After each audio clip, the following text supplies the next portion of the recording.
and in Cherokee. For my small bookstore to thrive, I can't just sell books. So I created a radio ad at iHeartAdBuilder.com to tell everyone about our author events, our story hours for kids, and our amazing lattes. Now we're busier than ever. I'd call that a success story. A custom radio ad from iHeart Ad Builder is the fast, affordable way to drive customers to your business. Put the power of radio to work for you. Get started now at iHeartAdBuilder.com. The madness begins here. Make sure you're at the Harris Cherokee Center in Asheville, North Carolina, March 3rd through 7th for the Ingles 2022 SoCon Basketball Championships. You don't want to miss the action as your favorite SoCon teams compete for a championship and a berth in the NCAA tournament. Book your travel and tickets by logging on to SoConHoops.com or by contacting the Harris Cherokee Center Asheville box office. The madness begins in Asheville. Get your tickets today. Hi, I'm Emmitt Smith, Pro Football Hall of Famer and 3-time champion. Pro Football's all-time leading rusher Emmitt Smith talks about joint pain. Trust me, I know about joint pain. Sure, I made it look easy, but if my body could speak, it would say, I'm in pain. Are you living with chronic joint pain? Knees, hips, lower back, shoulders? Don't just assume the old treatments are the only treatments. I've gone under the knife to get rid of pain, but now there are options, and you need to check them out. Emmitt's talking about QC Kinetics, exciting new natural biologic therapies that can repair and restore damaged tissue in your joints. New options now available here. You can encourage your body to actually heal itself with the help of QC Kinetics. Real relief with no surgery, no drugs, no downtime. Call the local medical professionals at QC Kinetics for regenerative restorative treatments with lasting relief. But now, you and I, we have help. QC Kinetics. Start now with a free consultation at QC Kinetics. 828-333-9517. That's 828-333-9517. Call today, 333-9517. They say singing can help you remember things, so here's some tips for parents out there during these tough times. Number 1. Make sure your kids wash their hands for 20 seconds after they've coughed or sneezed or been outside. 2. Virtual playdates. Social and physical distancing can help save lives. 3. Tell them they're safe and show your love and pride. Yes, we'll get through this together. Find out more at coronavirus.gov. A message from the CDC and the Ad Council. Do you struggle with occasional nerve aches in your hands or feet? Try Nervive Nerve Relief. Nervive contains B-complex vitamins and alpha-lipoic acid to relieve nerve aches, weakness, and discomfort. Learn more at nervivehealth.com. From the Ingles Studios, this is ESPN Asheville, WPEK, W225CJ Fairview, WMXF Waynesville, and iHeart radio station. We see today both Ben Simmons and James Harden spoke for the first time since last week's blockbuster trade where Simmons went to Brooklyn and Harden to Philadelphia. Simmons explained his trade request was over a culmination of things that happened in Philadelphia. It wasn't about money or basketball or coaches. Said he's in a good place now physically and is getting there mentally. He's not sure when his Nets debut will be, but Simmons is excited about the possibilities in Brooklyn. I think it's going to be scary. Having those guys running alongside me, there's multiple different weapons on the floor, and I think at the pace we want to play at, it's going to be unreal. Nets point guard Ben Simmons at Harden's introductory press conference. He wouldn't give details into what happened with the Nets, but said Philadelphia was his first choice last season when he asked for a trade from Houston. Brooklyn and Philadelphia next meet on March 10th, and Simmons is hoping to play in that game. Quarterbacks Aaron Rodgers of the Packers and Patrick Mahomes of the Chiefs are the betting co-favorites to win the 2022 NFL MVP, given plus 700 odds by Caesars Sportsbook. If you need to hire, then you need Indeed. The all-in-one hiring platform helps you schedule and conduct video interviews right from your employer dashboard. Finding your next great hire has never been more streamlined. Visit Indeed.com/credit. Now your chance to win $1,000. Just enter this nationwide keyword on our website. Fun. That's fun. Enter it on our station website now. Log on now to ESPNAVL.com. In the heart of Beer City, USA, two men, one journey to create a sports show unlike any other. Unfiltered, raw, and honest. One of them played a soccer goalie opposite Ben Stiller. The other once scored 6 points on Steph Curry. These guys know their shit. Let's go! Tank Spencer, Jeremy Greene, the Sportsocracy. Presented by Ingles Supermarkets. Low prices, love the savings. And welcome into the Sportsocracy here on ESPN Asheville, 92.9 FM, 880 AM, and 1400. The Sportsocracy heard everywhere on the iHeart Radio app. I'm Tank Spencer. Jeremy Greene is alongside as well, and we are live in the Ingles studio. The Sportsocracy proudly brought to you by Ingles Supermarkets. Low prices, love the savings. The Super Bowl hangover, you over it yet, Jeremy? You ready to move on? The day after the Super Bowl is the official beginning of Draftmas, which means my life just got much more complicated. And we've been churning out those post-Senior Bowl 7-round mock drafts. All of them will be out by the end of the day today on the Sportsocracy YouTube channel. Green Bay Packers, you drew the short straw. You're the last one out, which means you'll be the first one out next time. If you have not been to the Sportsocracy YouTube show, what are you waiting for? Go right now to thesportsocracy.com. Click on that live video link. Don't forget to subscribe to the channel so you get all of our team-by-team content throughout draft season. Also, all of the lives and the happy hours right there all together. Just easy to subscribe, and that gets you into the chat as well. Welcome everybody into the chat today. Yes, Ben Simmons, it's already been mentioned. Justin Parton says he's already getting happier. What a shock. Yeah, weird. Anybody really weird, surprised? All those mental blocks he had in Philadelphia, they stopped as soon as he went right up the Jersey Turnpike. Right. I just feel better now. Just feels better. And could anybody be more vague about the circumstances surrounding a bad breakup? I don't think I've heard anybody be this vague since, I don't know, a Bill Clinton press conference way back in the day. Did you just do politics? I just did a politics, and I'm not supposed to. That. I'm not supposed to do the politics. It's my last day before vacation, so there is no telling what's going to come out of my mouth before this show's over. And if you get mad about it, you got 6 days to get over it. Right. Next steps here for the NFL, America's new pastime, is free agency. We'll talk about free agency coming up in the second hour. Obviously, everybody wants to talk about the quarterback chaos. So who's going to go where? Is anybody really going to move? I want to dive into this Kyler Murray thing a little bit more as well, because I don't know. It keeps getting weirder, and the fact that there's so much silence around it really makes me feel uneasy about the whole Kyler Murray situation down in Arizona. Also, we'll touch on the NBA. Your NBA picks have not been going well. Last night, okay, just, if games were 46 minutes long, I swear to you I would be 14 games better over the course of the year. Unfortunately, they are not. Nope, 48. And that 48 minutes, not great. However, I do have a banger to make up for last night's clanger. Mm-hmm. I'm not trying to defend myself. I'm really not.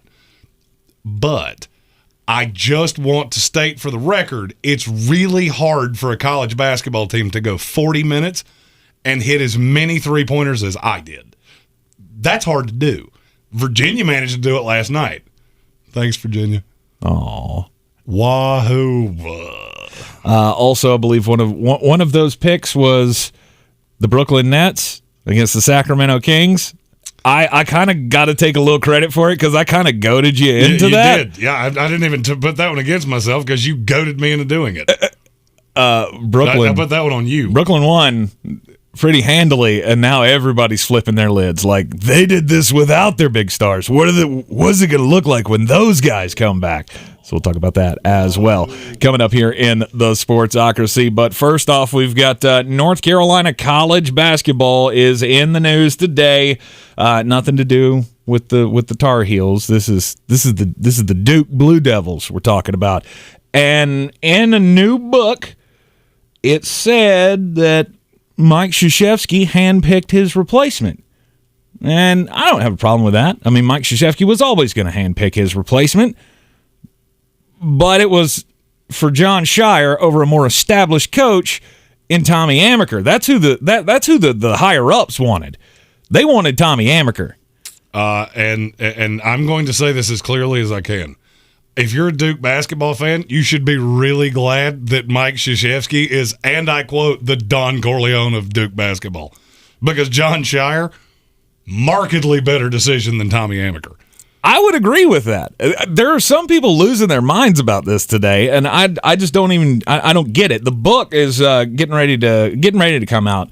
Coach K, The Rise and Reign of Mike Krzyzewski. It's by Ian O'Connor, who's a phenomenal writer, by the way. And he's got a lot of great access. And it turns out that in the process of naming who was going to be the successor to Mike Krzyzewski at Duke, the higher-ups, they wanted to hire Tommy Amaker, even offered Tommy Amaker the job. And then Mike Krzyzewski comes in and goes, "Not so fast, my friend." Right. He's like, "No, I don't think so. That's going to cause too many problems." I would love to have been a fly on the wall when that conversation was had. Tommy, look, love you. Do. Brought me my first national title. Love you. But you ain't getting this job. And there's a reason. I mean, it's not that hard to figure out. Tommy Amaker was a good-ish coach and has regressed practically every year he's been at Harvard. Can you recruit? Yes or no? That is the only thing that matters. Right. The only thing that now matters in high-level D1 college basketball is can you recruit? X's and O's, I got news for you. John Calipari, not a great X's and O's coach. You know what he does? Win a lot. Gets a lot of players. Gets a lot of pub. That's what matters. That is the name of the game. And the generation that is being recruited now knows who John Shire is. Yes. They have absolutely no idea who Tommy Amaker is. Agreed. I barely know who Tommy Amaker is, and he played during my lifetime. And I would say but it was when I was a kid. I'm sure he's a better X's and O's coach. Maybe. There would probably have been a slew of better X's and O's coaches to take over at Carolina. Do you think Hubert Davis was the wrong call? No, I don't. I mean, as it sits, he's 18-7 at Carolina? Mm-hmm. This team's not very good. Talent-wise, they're not very good, and they're terrible defensively. They are terrible defensively. They need a lot to go their way. In the ACC, the fact you're 10-4 in the ACC is borderline mind-boggling. Well, and I also feel like part of that is because the ACC is in the state that it's in right now. You've got that one team at the top. You've got Duke that's just, balls to the wall. They're one of the best in the country. And then you got a whole bunch of teams that are just right there in a meaty little mush pile of we're not garbage. Really good. It's we're not pretty bad. No, they're not bad. They're bad. I mean, the you got like ACC Boston. could get 3 teams in the NCAA tournament. I wouldn't be surprised in the least. I don't know if it's going to be that bad. Who makes it? Oh, you got. Let's play this fun game. You tell me who makes it. You got Duke. You got Wake. Okay, there's you got 2. Carolina. Mm-hmm. You got. I said 3 just for posterity's sake. Virginia Tech. They're in the discussion, right?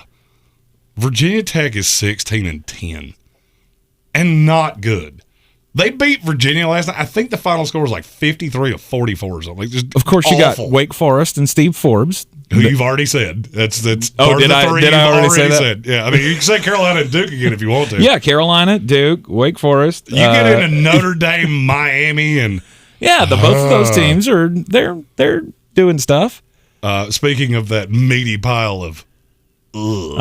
That's where the banger comes tonight. Okay. Because Vegas got a line wrong. Okay. But, we talked to Jones Angel about this last week with the Tar Heels. They're a team that can beat the mediocre to bad teams.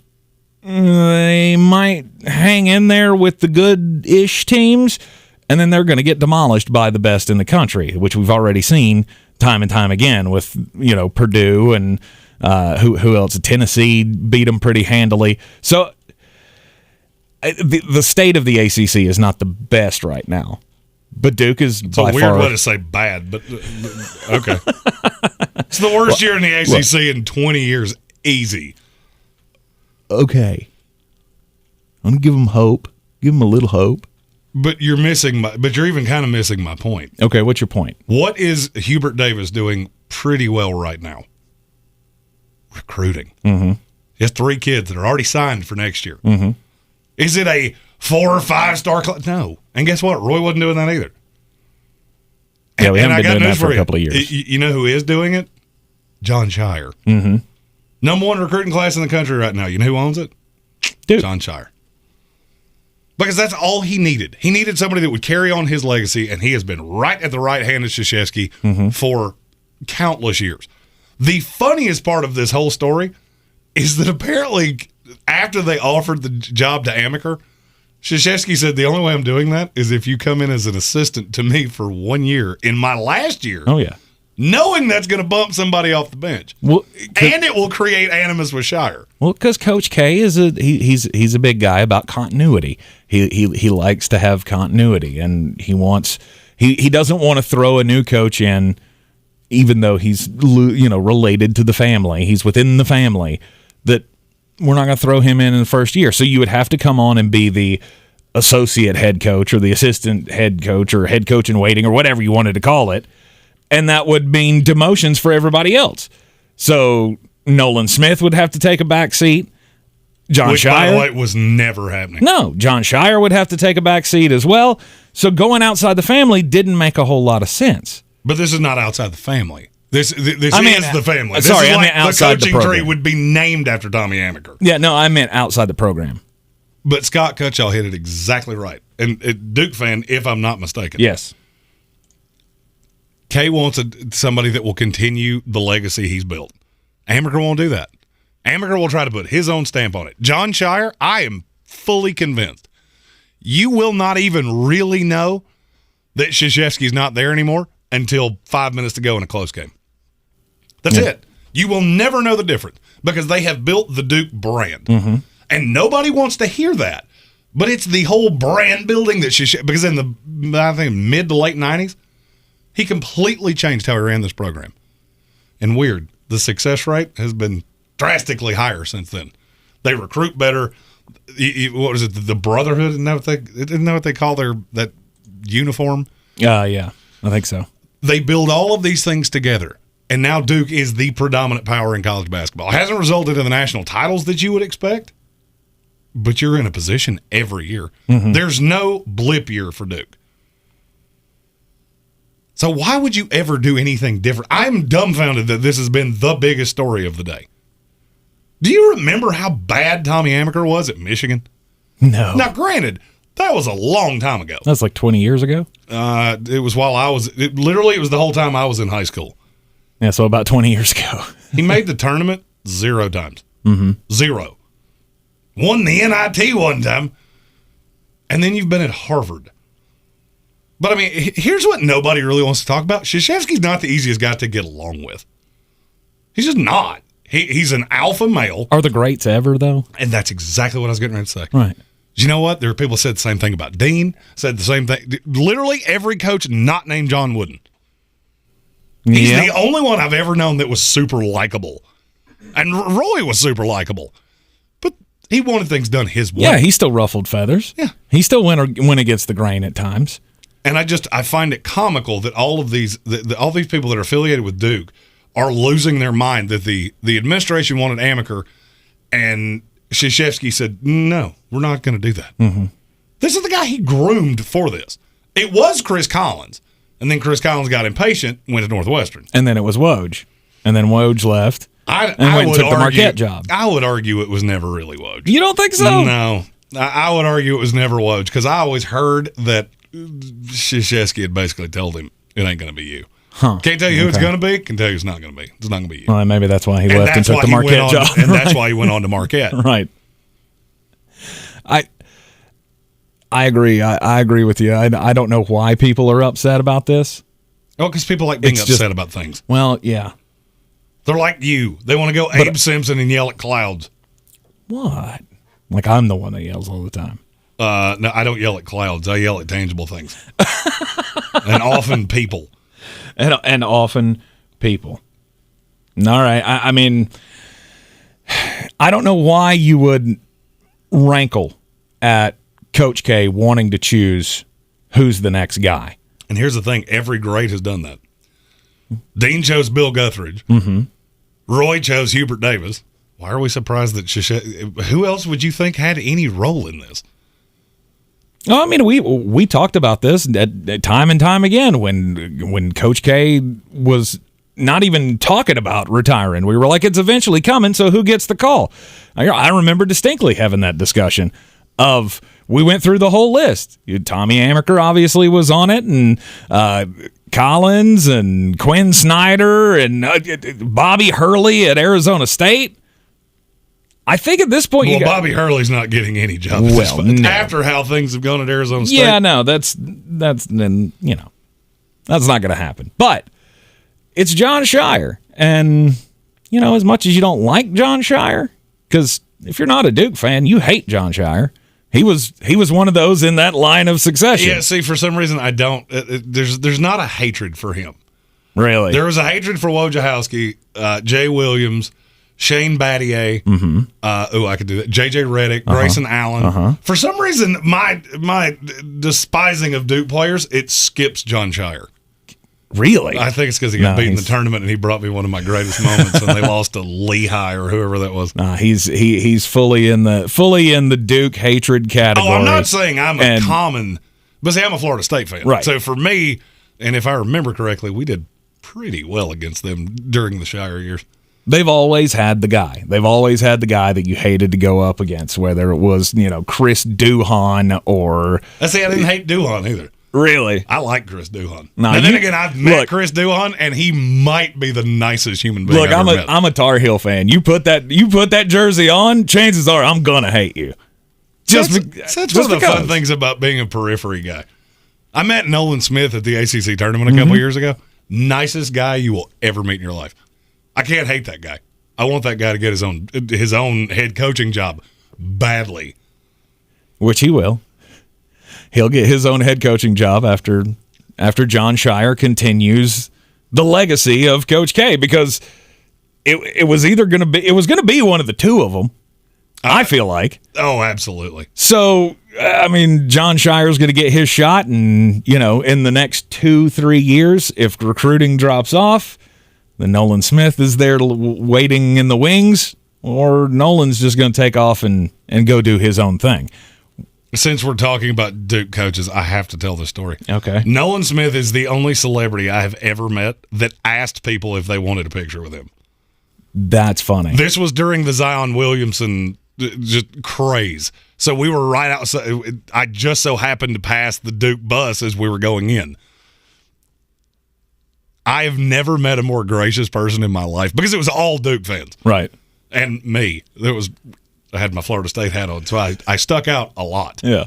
But he was literally asking Duke fans, "You want a picture? Like, I'll take one with you. I have no problem with it." Now, wait, was he just being nice, or yeah, 100%. Okay, or was this like, I want somebody to pay attention to me? No, this was Zion's not going to, and I know that's why you're here. Okay, and I will be the nice guy and come in and be the consolation prize. Could not have been a nicer guy. And I wonder how many of those young fans that were there to see Zion went, "Who are you? I don't know who you are." I'm not really sure. I couldn't comment. I knew exactly who he was. Well, of course. If you're connected into the game, you're going to remember Nolan Smith. But what I'm picturing in my head is like, some 12-year-old kid that just really wants a picture with Zion. He has no clue who Nolan Smith is. Zion never even turned his head. He just walked straight on the bus and straight to sit down. Yep. And so what do we have now? Reddish, Karma. So did Cam Reddish. So did a slew of other players. Nolan Smith was like, "Hey, I'll take a picture with you if you've waited here nicely, because you're not going to get what you want, because he ain't coming back." I bet if it was one of them party trays, he'd have looked over at it. Zion. Your hatred of Zion Williams. I'm sorry. We have built this dude up. Have you not learned that NBA players can get traded and all of a sudden just be shredded in a week? Well, James Harden is in the process of doing it right now. Really? You really think Zion Williamson will be able to just bounce back in the gym and in a few weeks just be cut once again? Do you remember who the first person to say he desperately wanted out of New Orleans was? He's done nothing but get fatter since. Yeah. Now, what he doesn't understand is he's hurting his trade value by doing this. No doubt. He probably could have already gotten out of New Orleans if he had just been the team guy. But I firmly believe I bet you could count on two hands the number of games he plays in a Pelicans jersey ever again. Yeah. which is crazy and to me. And he will go somewhere else and be a force of nature, and I'm here for it. I hope he does. And I really hope it's Denver. I don't know how we would do that, but all the way in. Look, I'm not usually one to root against people, even when they leave Duke and they go to the NBA. I want good things to happen for you. But the fact that he's playing this the way he's been playing it in New Orleans, I'm tapped out. Yeah, I'm good. I don't care. I want to win too. I understand you. You're in the Sportsocracy here on ESPN Asheville, 92.9 FM, 880 AM, and 1400. This is your Exergen Temporal Scanner weather forecast on ESPN Asheville. Warm up for midweek, and then some pretty good rains advertised here late Thursday night into Friday. Our lows tonight down to 31 degrees. Clouds start to increase with southeast winds on Wednesday up to 52. And then some heavy rain coming our way late Thursday. We make almost 60 degrees on Thursday. 1-inch rain's possible Thursday night, early Friday morning. I'm meteorologist Scott Larimore. That's the latest Weather Channel forecast. This report is sponsored by Allstate. Are you a safe driver? Are you looking to save money? With DriveWise from Allstate, the safer you drive, the more you can save. At Allstate, better protection costs a whole lot less. Visit allstate.com or call an agent for a quote today. Hi, everybody. I'm Rachel Bonetta, and I have my very own podcast called Benched with Bonetta. I'm just here so I won't get fined. Woo! Every week, I'm going to be talking about all the things I find fascinating about the NFL, and I'm doing something that has never been done before. I'm opening my DMs. DMs now open. Subscribe now and listen to the Bench with Bonetta podcast on the iHeartRadio app or wherever you get your podcasts. Brought to you by Upwork, where you can build a team that will build your business. Learn more at Upwork.com. Why wait? Start your spring cleaning today and get an insanely clean home with Zero-Res carpet and air duct cleaning. Right now, mention ESPN Asheville, and you'll get 3 rooms of carpet clean for $119, plus a free hallway. Book online at ZeroResAsheville.com. QC Kinetics provided amazing pain relief for a former professional baseball player, and you have access to the same life-changing treatments as retired Braves pitcher Jose Alvarez. I put a lot of stress and strain and work on my right arm, but my right elbow took most of the damage with 3 surgeries. Arthritis developed and the pain was unbearable. It wasn't just pain when I was trying to play sports. It was anytime I was moving the right elbow. It was pretty excruciating at times. That's when Jose discovered QC Kinetics and the regenerative treatments that help the body heal itself, restoring damaged tissue and providing relief with no surgery or downtime. Jose's message to the medical professionals at QC Kinetics? My elbow is feeling outstanding. Where were you 10 years ago, for crying out loud? QC Kinetics is right here. Call for your complimentary consultation. Call QC Kinetics, 826-333-9517. That's 828-333-9517. QC Kinetics, 828-333-9517. It's not easy being the one everyone counts on to keep the facility running, no matter the weather or supply chain hiccup. But we get you, Raymond in Buffalo, and Maria in Miami, Jules in Minneapolis, and Stan in Central Indiana, taking control of everything that's under your control. At Grainger, we're here for you with experienced branch staff at over 250 locations so you get the product you're looking for. Call, click Grainger.com, or just stop by. Grainger, for the ones who get it done.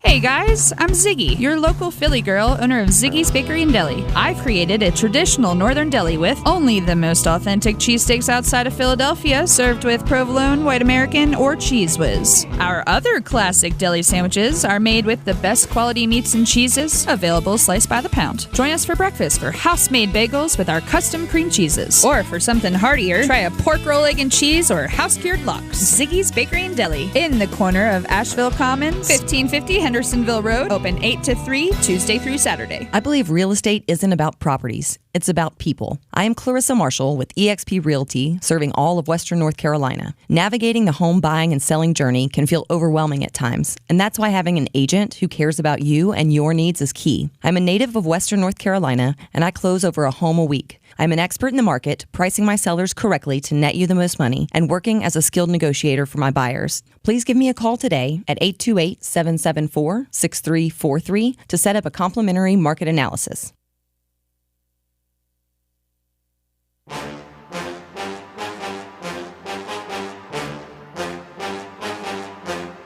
The Sportsocracy. Ice up, son. Ice up. Welcome back into ESPN Asheville.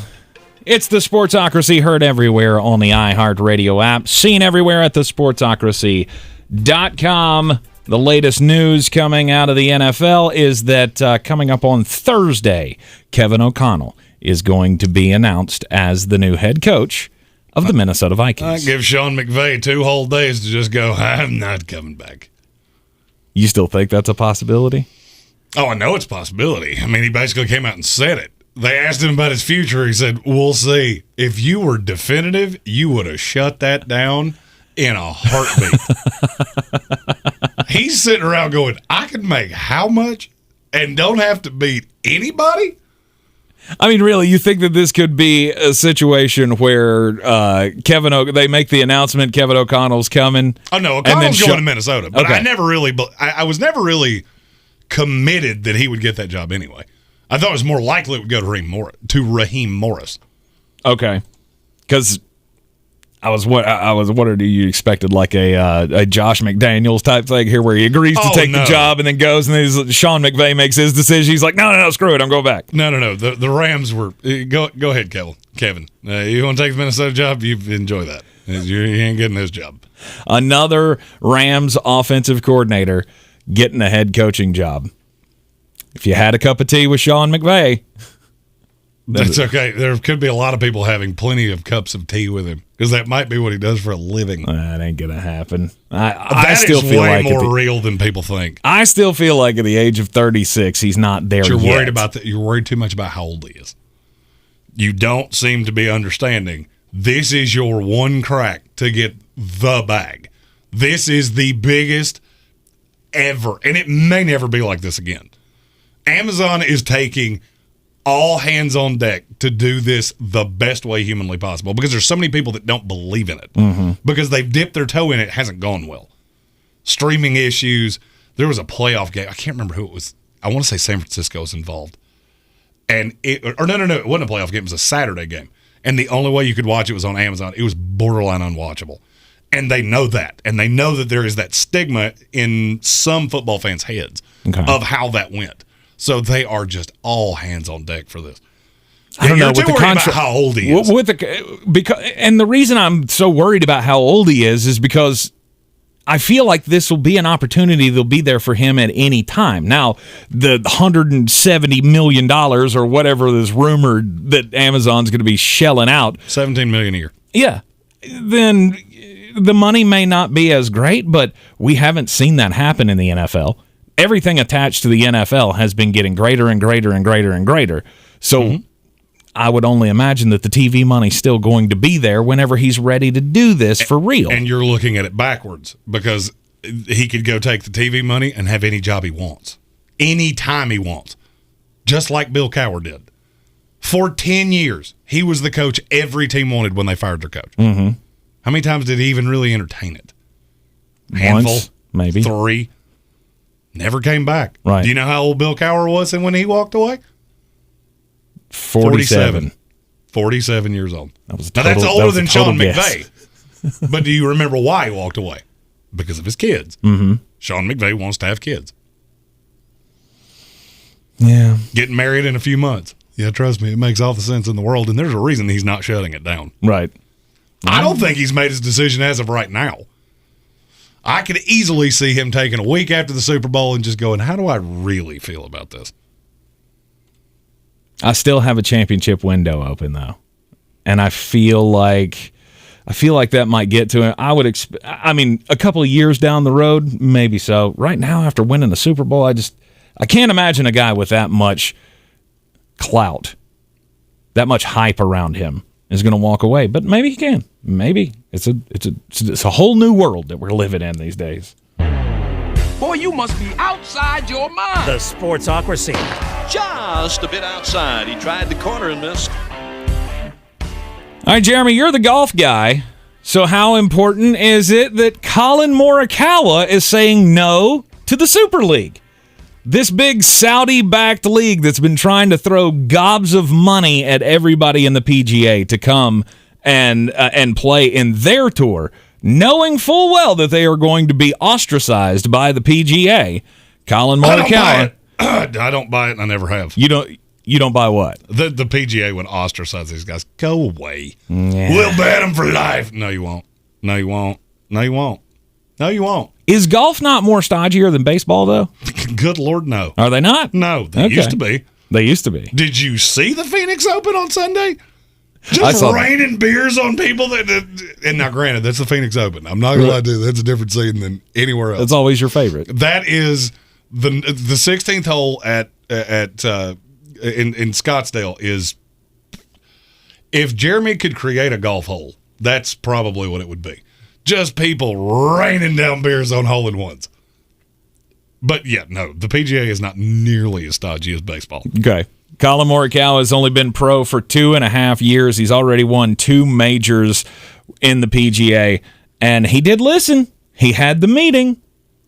So, I don't know. Maybe the Super League feels like that's progress, that they can get the guy in the room to talk to him about the money now. Oh, they can get anybody in the room. Of course. I mean, as long as you got this much money. I mean, here's the thing. If there was somebody that had $200 million and they wanted, for whatever reason, to spend that on somebody hitting me in the head with a baseball bat for the right amount of money, okay. I mean, for $8, I'm not taking that meeting. Right. For $800,000, now we can talk. Now we can talk. Does it have the donut on it? Who's swinging it? If it's him, I'm in. He only gets one shot, though, per day. Per day. They have made offers to some of the biggest names in the sport. So far, nobody's taken them up on their money. Well, DeChambeau has not shut it down, and his is allegedly $135 million. I still feel like... If that's the case, I'll believe it when I see it. I still feel like he needs to do that because I don't think he's ever going to earn that much in the PGA. But no, he's going to age like a dairy product, and I'm here for it. Right. Speaking of things that aged like a dairy product, the take that Jalen Hurts was the no-doubt starter of the Philadelphia Eagles, it started to curdle. Albert Breer of the Monday Morning Quarterback wrote Monday that the Eagles are expected to make a, quote, aggressive run at 49ers quarterback Jimmy Garoppolo. Weird how that's changed. You saw 1 year of it. Yep. And cool, you made the playoffs and got dump trucked. They know exactly what this is. Of course they do. And I told this story for 2 reasons. One was half to say, yeah, they're not as invested in Jalen Hurts as you think they are. And I won't be shocked if one of those first-round picks becomes a quarterback. Whether it's Garoppolo, they draft one. However this goes, I will not be shocked if there's another quarterback in Philadelphia next year. The other part of this that needs to be mentioned is that, according to Adam Schefter, Garoppolo has raised his value to the 49ers, meaning they now expect a first-round pick. Oh. That sounds really familiar. You said that. I did. You did. I did. And I had a bunch of Washington Commanders teams tell me I was a moron. Okay. Yeah. You want him, it's going to cost you 11. Right. Whether you like it or not, that's the price. Also part of that Albert Breer report, there's another team expected to make a huge swing for Jimmy Garoppolo, and it's the Carolina Panthers. I'll believe that when I see it. It's the money to me. Mm-hmm. Like, it's the $18 million that you're stuck with Sam Darnold. Well, my question would be, what are you going to do with Sam? Like, that would be the most awkward meeting in the history of time. Sam just going to sit there and take his $18 million and walk out the door. Ride the bench for a year, and then just walk out the door. I don't see the Panthers making that move, but maybe they should. Maybe they should. I think Jimmy Garoppolo may end up being the prize of the quarterback movement extravaganza. Which, is that not gross? No, because you undersell Jimmy Garoppolo. Yeah, you always he's have. fine. He's like the Raiders of quarterbacks. No, he's in that same that same area of Derek Carr. Of, okay, but I'm not mortgaging anything to run out and get him. And the fact that he's the most high-priced, highly looked at available quarterback, it's kind of, I don't know, it doesn't feel right. It doesn't feel like Jimmy Garoppolo needs to be the key franchise or the key free agent of the season, which he very well could be if everything if everything stays the way it is. We'll talk more on quarterbacks and the quarterback chaos coming up in the next hour. I mean, let's talk about these Brooklyn Nets, because there's been a lot of overreaction today. Did you see what the Nets did last night against the Sacramento Kings? First off, it's the Sacramento Kings. First of all, I am dumbfounded they did that. That roster against Domantas Sabonis and De'Aaron Fox, I don't care if that's the first time they met each other. Mm-hmm. That should not have gone that way. 109-85, the Nets beat the Kings. Seth Curry and Andre Drummond came in and made immediate impacts. Curry scored 23 last night. Drummond had 11 points, 9 rebounds, and this was all without the stars. Yeah, obviously Joe Harris has been hurt for a long time, so he ain't played since, November? Something like that? Yep. Kevin Durant sprained MCL. You got Kyrie Irving, who's not allowed to play at home because of the coronavirus protocols. And then you got Ben Simmons, who, he just made his first appearance in front of the media with the Brooklyn Nets today after the Harden trade. And now everybody's jumping on to see what they did without these guys. Now when they come back, it's over. It's over for the rest of the East. And that is ridiculous. Do you know what the Kings shot from the floor last night?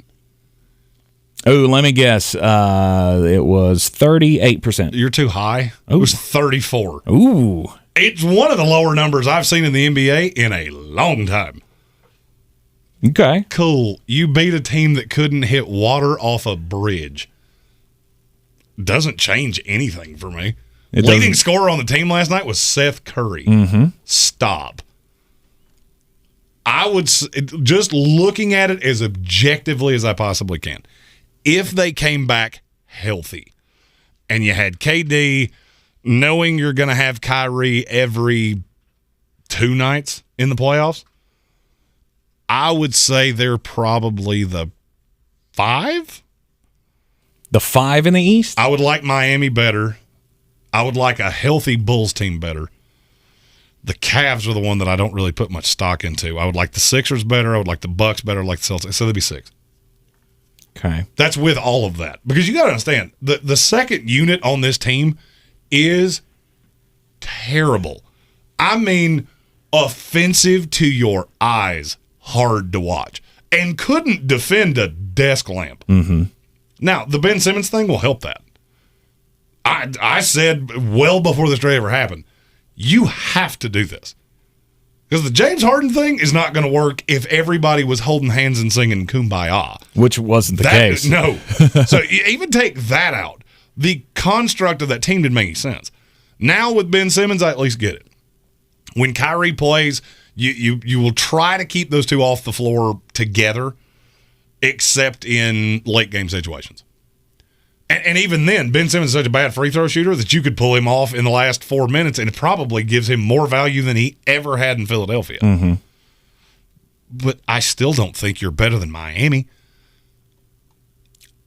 I don't know. I really honestly don't know what to believe at this point. Like, I like Miami. Miami's a hell of a defensive team. They got Eric Spoelstra, who's, I heard Kendrick Perkins say this, that he's the best coach in the NBA. Do you agree with that? Eric Spoelstra is the best coach in the NBA? He's in the top handful. I mean, he's not better than Greg Popovich, but right now I think Popovich is one more hurt guy from calling me. Right. I mean, Miami's good. Chicago is the team that I'm looking at in the East going, you might be scary. DeMar DeRozan is on a tear right now. DeMar DeRozan might be the MVP of the league right now. Like the last 6 games. Lakers fans, I have to take this shot every time I can. You chose Russell Westbrook over DeMar DeRozan. How does that make you feel? 6 straight games, DeMar DeRozan has 35 or more points and is shooting 50% or better from the floor. The only other person to do that in NBA history is Wilt Chamberlain. And, of course, he did it several times way back in the day. But, I mean, he's just playing out of his mind right now. And it only gets better as the game grows on.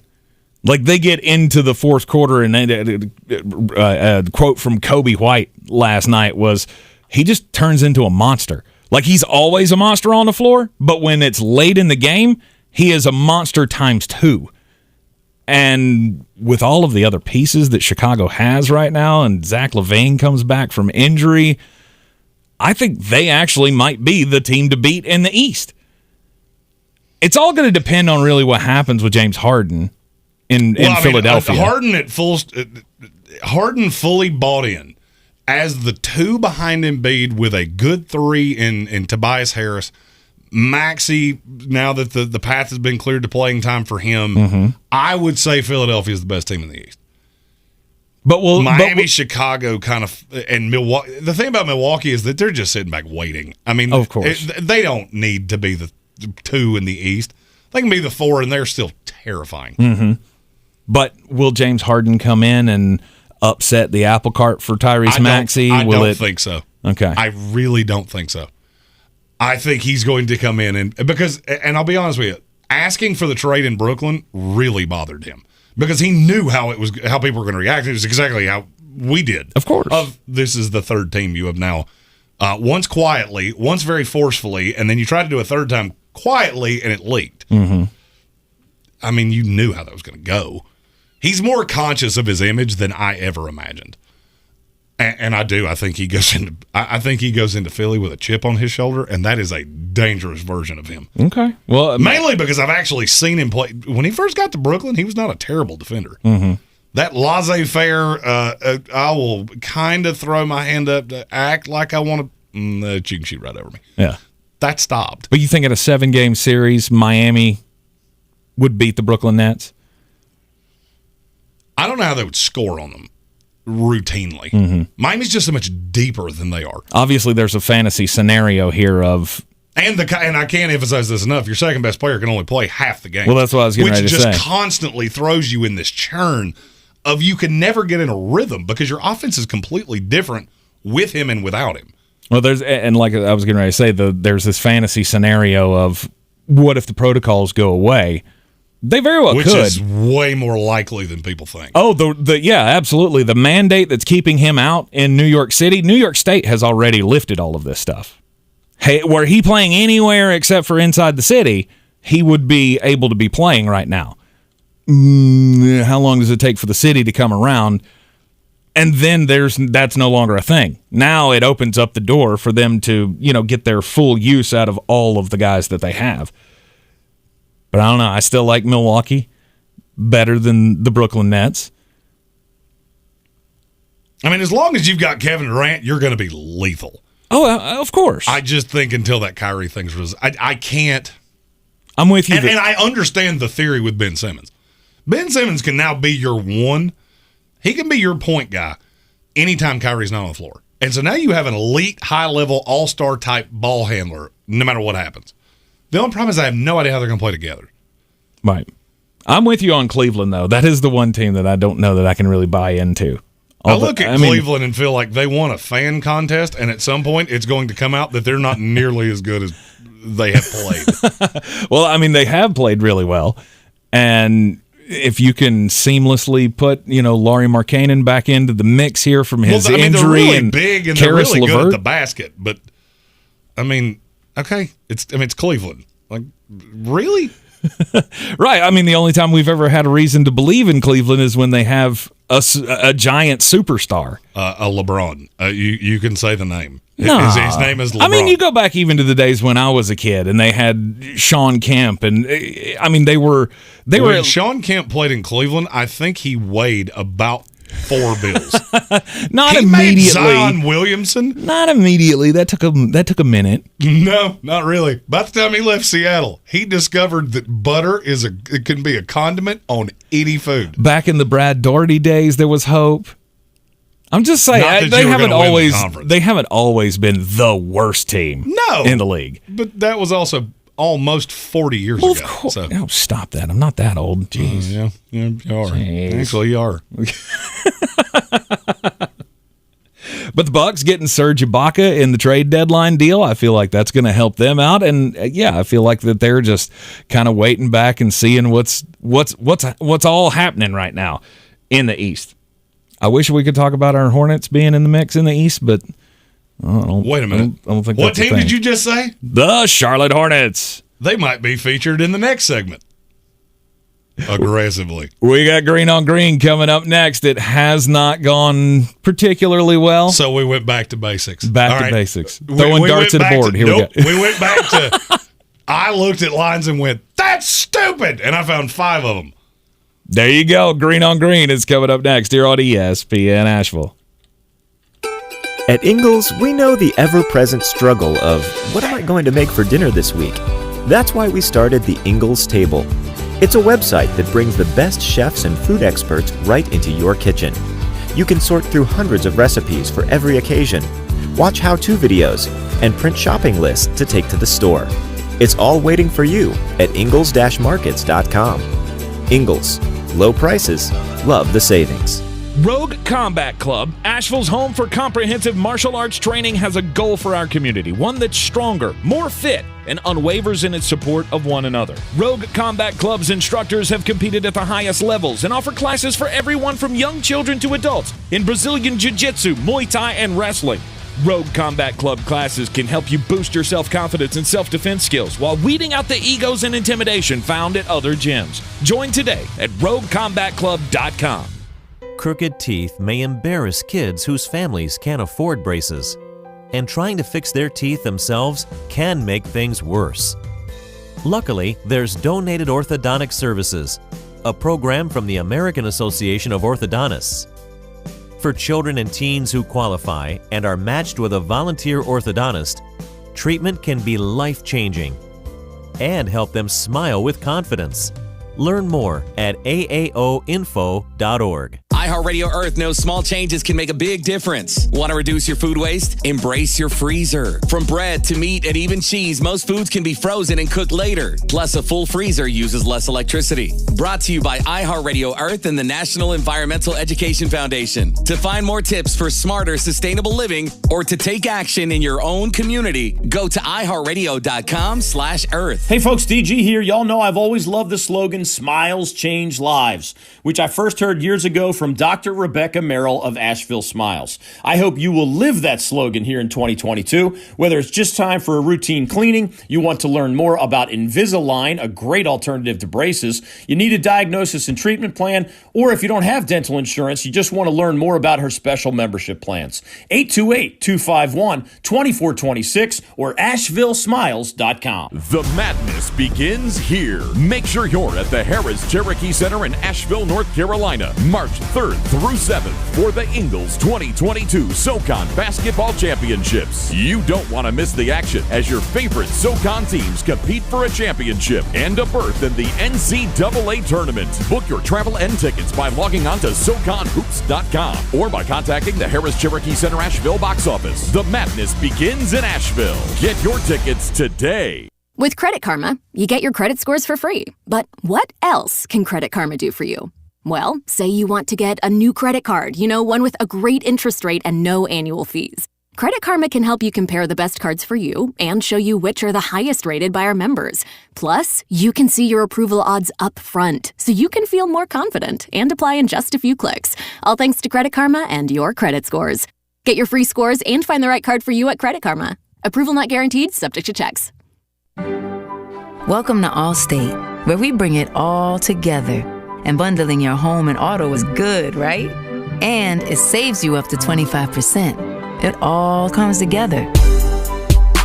Allstate. Here, better protection costs a whole lot less. You're in good hands with Allstate. Click, call, or visit allstate.com to save today. Bundled savings discounts will vary by state. Saving up to 25% is a countrywide average of savings off the home policy. Combining the multiple policy discount for having auto insurance with Allstate and the welcome discount savings at enrollment.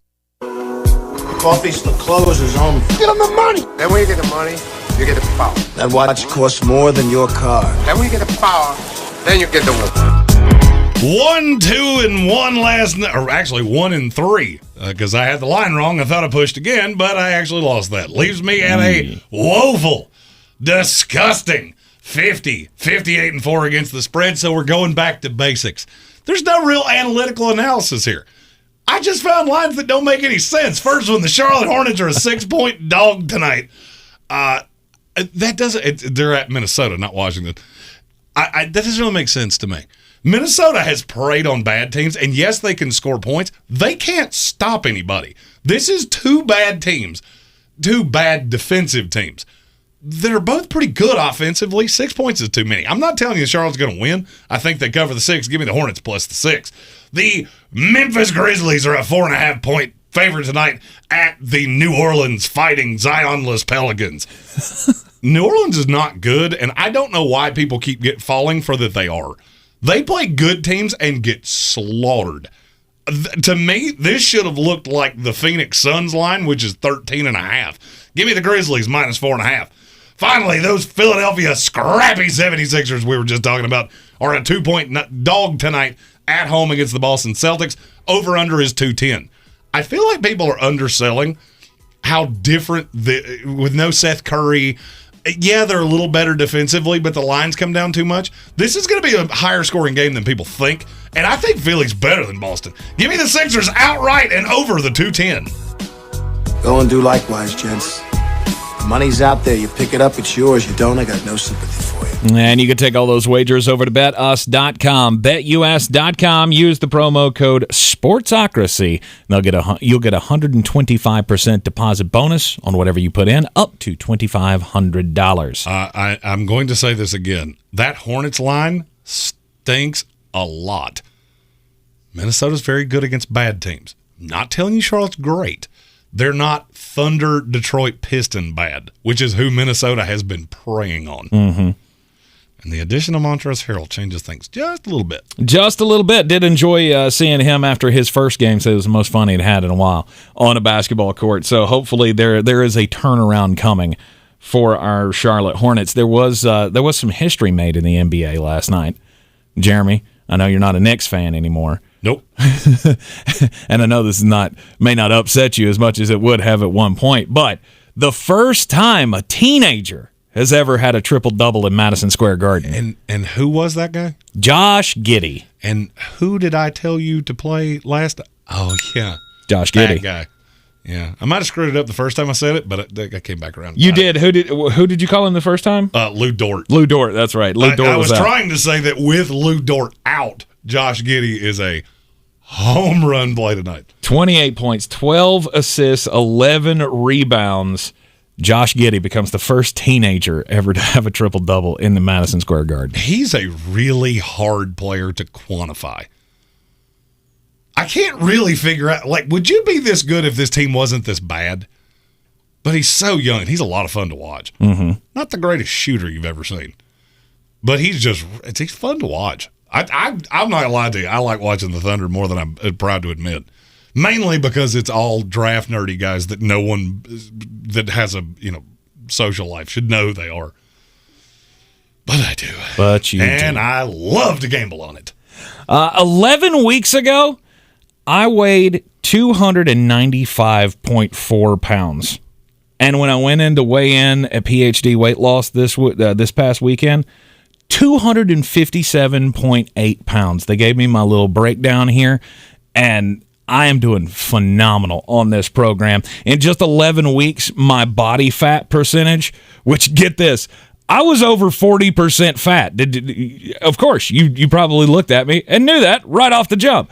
But I have knocked my body fat percentage down as well, all through proper nutrition with PhD weight loss. Jeremy, you're having success on this one as well? I am down to 255 pounds for the first time since I was in high school. I'm sleeping better, and I feel better. At the Super Bowl, a series of people that I hadn't seen in a while commented on how much different I looked in just 11 short weeks. The folks at PhD Weight Loss will show you how to get rid of that visceral fat, to burn off all that is holding you back and holding inside your inner athlete. Dr. Ashley Lucas believes that we're all athletes, and proper nutrition can unlock that for us. Just go to myphdweightloss.com. myphdweightloss.com today. Set yourself up a consultation. You will not regret it. And don't forget to tell them that Tank and Jeremy sent you. We got another hour of the program coming on the way. After the Sports Center update, we'll talk free agency in the NFL. This is the next marker to get Jeremy closer to his next mock draft, because we all know that's what he's about in the offseason. Yeah, that's why I'm taking the rest of the week off. You've done your work. Mock drafts and went, oh, I'm done. Just see you next week. Who will be the biggest players in free agency? Not only the players themselves who are going to get big old bags of cash, but also what teams are going to be heavily invested in the free agent market, and what is going on with the Kyler Murray situation. All that coming up next here on ESPN Asheville. Don't forget to subscribe to the YouTube channel. Go to thesportsocracy.com. Click on that live video link. Hit the subscribe button. You get all of our team-by-team content, including our 2022 post-Senior Bowl 7-round mock drafts. Each and every team, all of them will be released by the end of the day today. I have spoken myself hoarse analyzing 7th-round offensive linemen. You're welcome. It's thrilling. It's gripping. And you need to be a part of it in the Sportsocracy. TheSportsocracy.com. Sports Center is next. This is your Exergen Temporal Scanner weather forecast on ESPN Asheville. Warm up for midweek, and then some pretty good rains advertised here late Thursday night into Friday. Our lows tonight down to 31 degrees. Clouds start to increase with southeast winds on Wednesday up to 52. And then some heavy rain coming our way late Thursday. We make almost 60 degrees on Thursday. 1-inch rain's possible Thursday night, early Friday morning. I'm meteorologist Scott Larimore. That's the latest Weather Channel forecast. This report is sponsored by Mattress Firm. Unjunk your sleep during the President's Day sale at Mattress Firm. Shop now and get a king bed for a queen price, plus a free adjustable base with purchase. Don't miss hot buys like beds starting at just $159.99, plus Tempur-Pedic savings. The underdog. The long shot. The nobody from nowhere, never gonna happen 100 to 1 shot. We know something about that. We're with you every step of the way. This week at Ingles, select 12-ounce Frank's Hot Sauce, 2 for $5. Select sizes and varieties Keebler cookies, also 2 for $5. And select sizes and varieties Maxwell House, large can, or pod coffee, $5.98 each. Ingles, low prices, love the savings. Know why we made the free iHeartRadio app? Why? So you can bring your favorite radio station, just like this one, and thousands of others with you everywhere you go, right on your phone, along with tons of specially curated playlists to fit any mood or activity, from chilling out to working out. Ooh, and podcasts. Literally hundreds of thousands of them. True crime thrillers, the latest headline news, sports. You'll find plenty of podcasts that are perfect for you. So start listening free now when you download the iHeartRadio app. Discover music, radio, and podcasts you'll love. It's the President's Day sale at Mattress Warehouse. Save up to $800 on major national brands. Buy one, get one 50% off select pillows. Get free next day delivery and 0% interest financing on qualifying purchases. Visit sleephappens.com. From the Ingles Studios, this is ESPN Asheville, WPEK, W225CJ Fairview, WMXF Waynesville, and iHeart radio station. I'm Christine Lisi. The spotlight in the NBA today on Ben Simmons and James Harden. They spoke with reporters days after the mega trade that shipped Simmons to the Nets and Harden to the 76ers. Simmons acknowledged he's feeling good physically and mentally, but doesn't have a date yet for his Brooklyn debut. He believes the Nets will be scary when he joins Kevin Durant and Kyrie Irving on the floor. At his introductory press conference, Harden wouldn't divulge what happened with the Nets. He said the Sixers were his first choice last season when he requested a trade from Houston. He called Philadelphia the opportunity of a lifetime. The heat's on Harden, as well as his new coach, believes our Jay Williams. I think this puts an immense amount of pressure on Doc Rivers, especially with a guy, James Harden, where it didn't work out with Russell, it didn't work out with CP3, and it didn't work out with KD and Kyrie. And now all of a sudden, am I just supposed to believe it's just going to work with Joel Embiid because the pieces fit? I'm curious to see if Doc Rivers can make it work. Jay of Keyshawn, Jay, and Max on Barton Hahn. Harden won't play this week or in Sunday's NBA All-Star Game as he continues to rehab his hamstring strain. The Sixers hope his debut happens before the end of this month. The new Venture X card from Capital One. Earn 10x miles on hotels and rental cars and 5x miles on flights when you book through Capital One Travel, plus 2x miles on all other purchases. Capital One. What's in your wallet? Terms apply. See CapitalOne.com for details. Now your chance to win $1,000. Just enter this nationwide keyword on our website. Thanks. That's thanks. Enter it on our station website now. Log on now to ESPNABL.com. He's a degenerate gambler. You are a smelly pirate hooker. And he's cheaper than oxygen. He's useless. But somehow, they make it work. Jeremy Greene, Tank Spencer. There's no holding back in the Sportsocracy. Presented by Ingles Supermarkets. And welcome back into the Sportsocracy here on ESPN Asheville. It's 92.9 FM, 880 AM, and 1400. The Sportsocracy heard live or on demand on the iHeart Radio app. And we're always live in the Ingles studio. Check them out at ingles-markets.com. Ingles, low prices, love the savings. The Super Bowl is in the rearview mirror, and now all the teams can focus on getting better for next year. Free agency is right around the corner, and we just want to take this time to look at the 30,000-foot view of the free agency period. You got a handful of teams that are dominating the amount of money that they can spend in cap space, but you also have to include all of the cuts that teams can make to make even more room for them to be able to spend. So it can get difficult to keep up with who's got the power and who doesn't have the power. So we just used usable cap space. This is not getting to 51 players. This is just who has what. Mm-hmm. And the Miami Dolphins, they're number one. $75 million is their projected cap space. And that, my friends, you could do quite a bit with. Yeah, it's really tough for me as a Jets fan to realize that we're 8th on that list behind the Dolphins, the Chargers, the Bengals, who were just in the Super Bowl, and the Colts. Yay. If you're a fan of any of those 4 teams, you should be really happy right now. Because not only are you talented, but you can get more talented. Mm-hmm. And other than the Bengals, none of them have anybody that's a must bring back. And the Bengals must bring back Jesse Bates. Yes. Just like the Packers must bring back Devontae Adams. Yes. In terms of players actually on the market, those two don't even count because they're not going to get anywhere near it. They won't get anywhere near the market? Is that what you're saying? Okay. I mean, it's going to be... Worst case scenario, you franchise them. Right. I don't think we're even going to get to that point with Jesse Bates. Devontae Adams, that could be a different story. Yeah, Devontae Adams, I think, is definitely going to be a franchise player.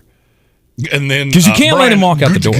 Has a fun. How in the world am I going to get below the salary cap?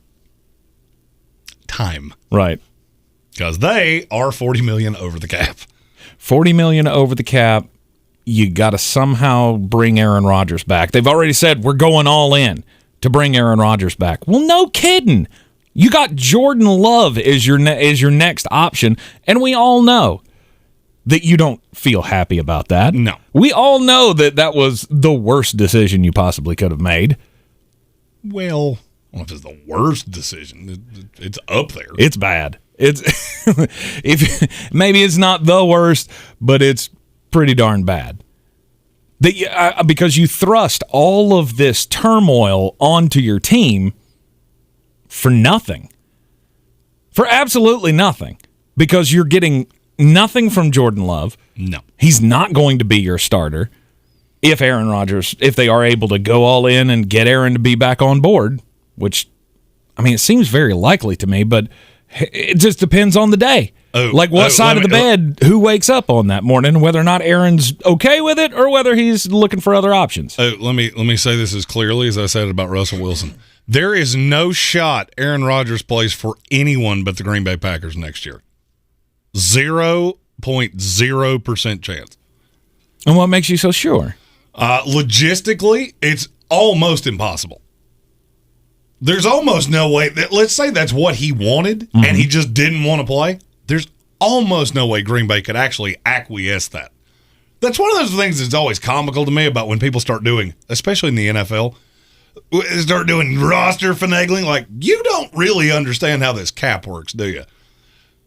There's a lot of back paid money on this deal that would become guaranteed instantaneously. Mm-hmm. Aaron can want all he wants.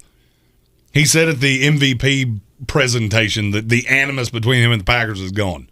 That was his way of saying, if I play, it'll be here. Mm-hmm. Now, I can't tell you definitively he's going to play. Aaron Rodgers is a weird guy. He might decide he wants to go play his ukulele and whack surfboards. I have absolutely no idea.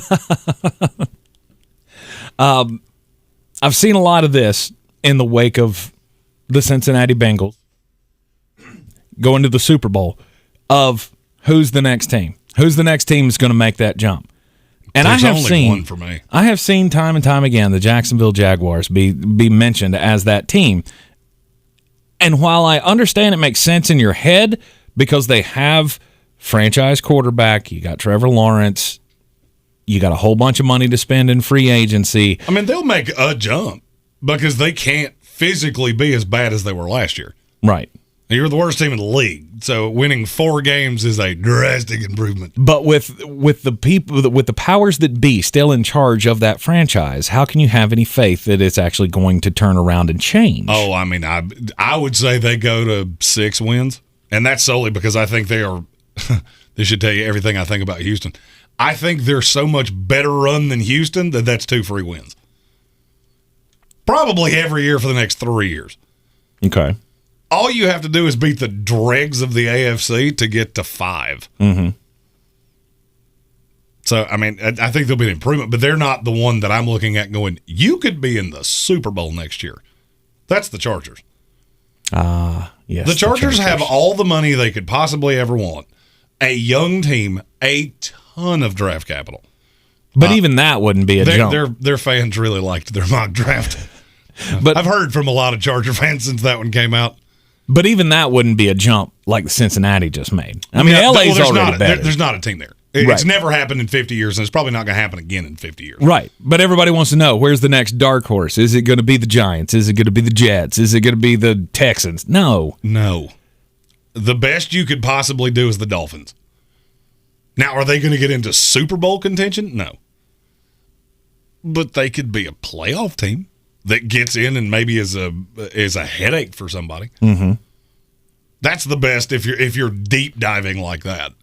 I took it just for point of reference, a team for them to be as big a dark horse next year as the Bengals were this year, it would have to be the Texans or the Jets.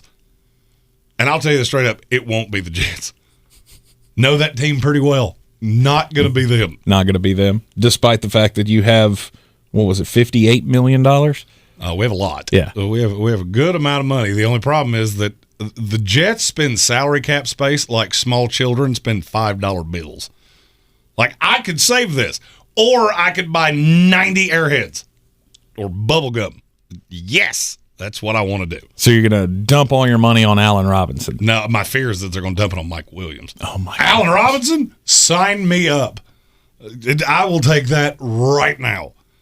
Even Chris Godwin in. My fear is it will be Mike Williams.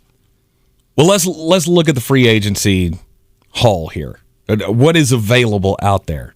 I mean, obviously the best player is not going to hit the market. Yeah, it's Devontae Adams. The 2 is not hitting the market either. That's Jesse Bates. Jesse Bates is the 2? For me. Okay. Yeah, I don't think he's going to hit free agency either. But then you got like Teron Armstead. He's gone. I fully believe there's no shot he's re-signing in New Orleans. And he is going to get paid. I could very well see Miami being hot on his trail. I wouldn't hate that. It's just so much money. He's 32 years old. He's had injury problems anyway. Mm-hmm. The Sport Track market value on him is $96 million over 4 years. Really? That's a lot. That's a lot. And he's a fantastic left tackle, but he does have some. I mean, he's 32. Mm-hmm. See, to me, 36 by the end of the deal. Okay. See, Armstead's one of those guys that I'm looking at. Cincinnati. Don't know what came over me there. That's a good one. Although I'll say the same thing I said in their mock draft. The two I keep hearing from Cincinnati are Stephon Gilmore and Brandon Sheriff. I do a lot. I would still rather have Tyron Armstead, but I do like Stephon Gilmore. Mm-hmm. Chris Godwin, I think he's got to be the best wide receiver that's actually going to hit the market. And he will. I mean, Tampa Bay's going to lose a lot. The problem with him is the ACL. Well, and I don't know how much that's going to cause some teams to back off of him because he's not going to have. I mean, his return time will probably be mid-season next year. Well, I mean, here's the thing. Chris Godwin's not a deep threat guy. All right, he ran a 4.4 at the combine. Let's say he regresses to a 4 or 5 guy. Does that actually change how he plays the game at all? Not really. No. I don't think the ACL will cost him 1 cent. I've got it in my mind that he's going to be a commander. Do you hate that? Yeah, I do. You do? Because that doesn't make any sense. Okay. Because now you've got 2 high-priced free agents to play the exact same position. Mm-hmm. No, if I had to take a stab at who would throw the money at Chris Godwin, that has Jacksonville Jaguar written just all over it. I mean, it's like they spray painted Duval on it. Just, yep, that's exactly what we're going to do. The one I would like is if it was Indianapolis. You pair him with Michael Pittman, and that becomes terrifying. Added a drafted wide receiver, maybe Sky Moore, who I gave him in their mock draft. Maybe whatever you're going to do at quarterback, whatever change you're going to make there. Because they're definite in, right? Because I think I've already decided. I think they have already pushed the chips away from the table, and they're not going to continue with Carson Wentz. No, I mean the money becomes guaranteed on the 18th, and it doesn't make any sense. I mean, you can't, but especially a deal that's this easy to get out of. Oh, but we gave up draft capital. Well, nothing's going to change that. I mean, do you want to keep being mediocre or I don't love the thought of Jimmy Garoppolo in Indianapolis, but if you tell me I could wind up with Jimmy and Chris Godwin, okay. With that defense, well, now we're a contender. Allen Robinson is another wide receiver that's going to hit the market, and I mean, he's definitely not going back to Chicago. No. That's not going to happen. No, Chicago is going to be the team that I believe ultimately overpays Mike Williams or Will Fuller. There's about 6 receivers that just please stay away from them. Please, my team, because we do this so often, Le'Veon Bell, Tremaine Johnson, C.J. Mosley, do I need to keep going? Would the Miami Dolphins take a run at Allen Robinson? Because I've been trying to come up with a match for him, and I don't know that he's going to be down with going to a place like Philadelphia where they don't have a quarterback, or going back to Jacksonville. Oh, he's certainly not going back to Jacksonville. Right, he wouldn't do that. No, to me, he strikes me as more of a. You were talking about Washington, right? Washington would be a fit for him, especially with Garoppolo, because that ties 2 things together that they do really well. Now you allowed Terry McLaurin to be the deep threat, Allen Robinson's the intermediary, and Curtis Samuel's the gadget guy. Mm-hmm. That would make more sense to me. Miami has a poor man's version of Allen Robinson on the roster and has been trying to get rid of him for 2 years. So I kind of struggle. Plus, he doesn't really fit all that well with Mike McDaniel. Okay. The thing you got to remember with McDaniel is that you have to be able to block. And I'm not saying Allen Robinson's a bad blocker. He just doesn't do all of the things that McDaniel looks for. But Allen Robinson is one of the better players that I can tell you is going to move. Okay. Who else is going to be a big spender in free agency? The Chargers have I'm really locked into who's going to give J.C. Jackson $100 million because I know somebody's going to do it. It's just a question of who. And you think that's a brutal mistake? I do. Name me the corner that's left Bill Belichick and gotten better. Mm-hmm. Oh, but he's such a ball hog. He has 17 interceptions in Bill's defense. In Bill's defense that funnels things at him. I'm not surprised. I've seen a lot of corners not be necessarily that productive. And I'm not saying he's bad. He's just not a $100 million a year guy to me. Well, there are a lot of guys I feel like year in and year out get money that we don't feel like they're that guy. But when the market's this dry, I mean, because who else are you going to go after? If you don't go get J.C. Jackson, who's the next best corner? Stephon Gilmore. Who, yes, is drastically older, but I think he's better than him right now. See, that's the move. If I'm Cincinnati, that's my all-in move. Mm-hmm. Now I can go Awuzie on the right side. I have Gilmore as the lockdown one. I've got Hendrickson and Hubbard that can get the pass rush. Now we're getting somewhere. Now I can just take my draft capital and sink it in the line. Mm-hmm. The next one would be Carlton Davis. Carlton Davis is going to get dumb money, too. Unless he gets franchise tagged. You do realize he ain't getting franchise tagged. Unless Bruce Arians finds long-lost treasure on that stupid pirate ship, you don't have any money. They've been doing it this long. They will find a way. It's one thing to do it with Tom Brady. It's a whole nother to start doling out bad contracts for Kyle Trask. I don't think you realize how many guys you're about to lose. Oh, and I'm sure they could do a full reset, but I'll put it this way: of my top 10 free agents that I think will actually move somewhere, 3 of them come from your team. Okay, Ryan Jensen, Carlton Davis, and Chris Godwin. And I don't think there's a snowball's chance in Atlanta you re-sign any of the 3 of them. Really? No. Why would you? That's what I always laugh when teams lose a quarterback or whatever the case may be. Anyway, we're retooling, not rebuilding. Well, then you're dumb. You can throw bad contracts at Kyle Trask all you want to. It's not going to change the fact he's a bottom 5 quarterback in this league. It's not. You can polish it up any way you want to. It's not going to matter. So you just move on. The worst thing teams do is start chasing bad contracts. Mm-hmm. And I could argue that 2 of those 3 guys are going to get bad deals. And I'm not just talking bad deals. I'm talking 3 years from now, it is the top 5 worst deal in the league. Gross money. Carlton Davis has worst contract in the NFL written all over him, and it screams from the mountaintops, and Jacksonville doing it, the Jets doing it, Seattle doing it. Just as loud as they can possibly scream it. I can see that because he is going to get a lot of focus in this free agency period, and he did, according to PFF, he graded pretty well last year. He graded fine in a Todd Bowles defense. Right. Which does not ask you to do, what is it? Heads up, man-on-man defender receiver. Right. If you ask him to be a man cover, he's my number 1. Cool. Have you ever left toast in a toaster that didn't turn itself off and gone on like vacation? Because that's what he would be on a weekly basis. Interesting. Stale bread. There are a few guys that are interesting to me. Okay. After the commercial break, they're guys that either coming off injury or they're bigger names than their play really says they should be. One of them just played in the Super Bowl. You're in the Sportsocracy here on ESPN Asheville. We'll have more up next. This is your Exergen Temporal Scanner weather forecast on ESPN Asheville. Warm up for midweek, and then some pretty good rains advertised here late Thursday night into Friday. Our lows tonight down to 31 degrees. Clouds start to increase with southeast winds on Wednesday up to 52. And then some heavy rain coming our way late Thursday. We make almost 60 degrees on Thursday. 1-inch rain's possible Thursday night, early Friday morning. I'm meteorologist Scott Lariamore. That's the latest Weather Channel forecast. This is your time saver traffic on the new ESPN Asheville.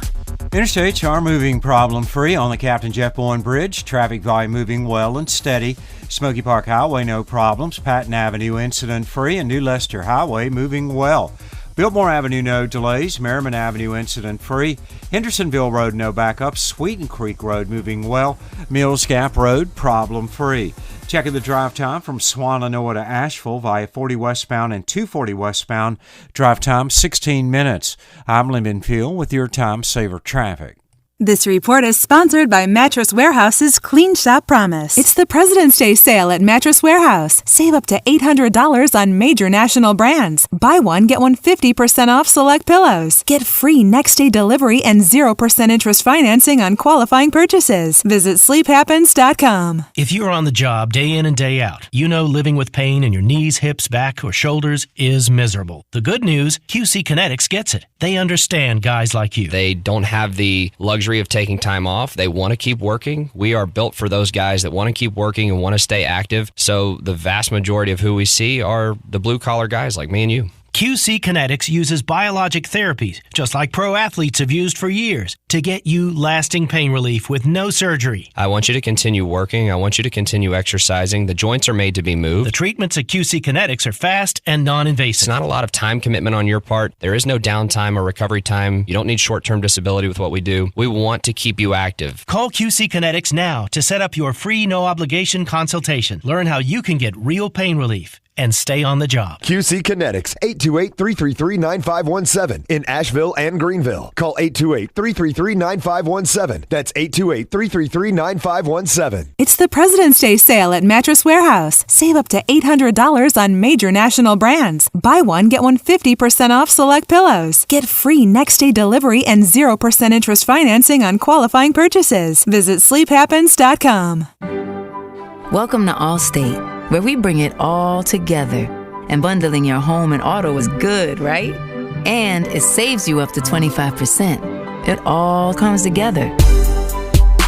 Allstate. Here, better protection costs a whole lot less. You're in good hands with Allstate. Click, call, or visit allstate.com to save today. Bundled savings discounts will vary by state. Saving up to 25% is a countrywide average of savings off the home policy. Combining the multiple policy discount for having auto insurance with Allstate and the welcome discount savings at enrollment.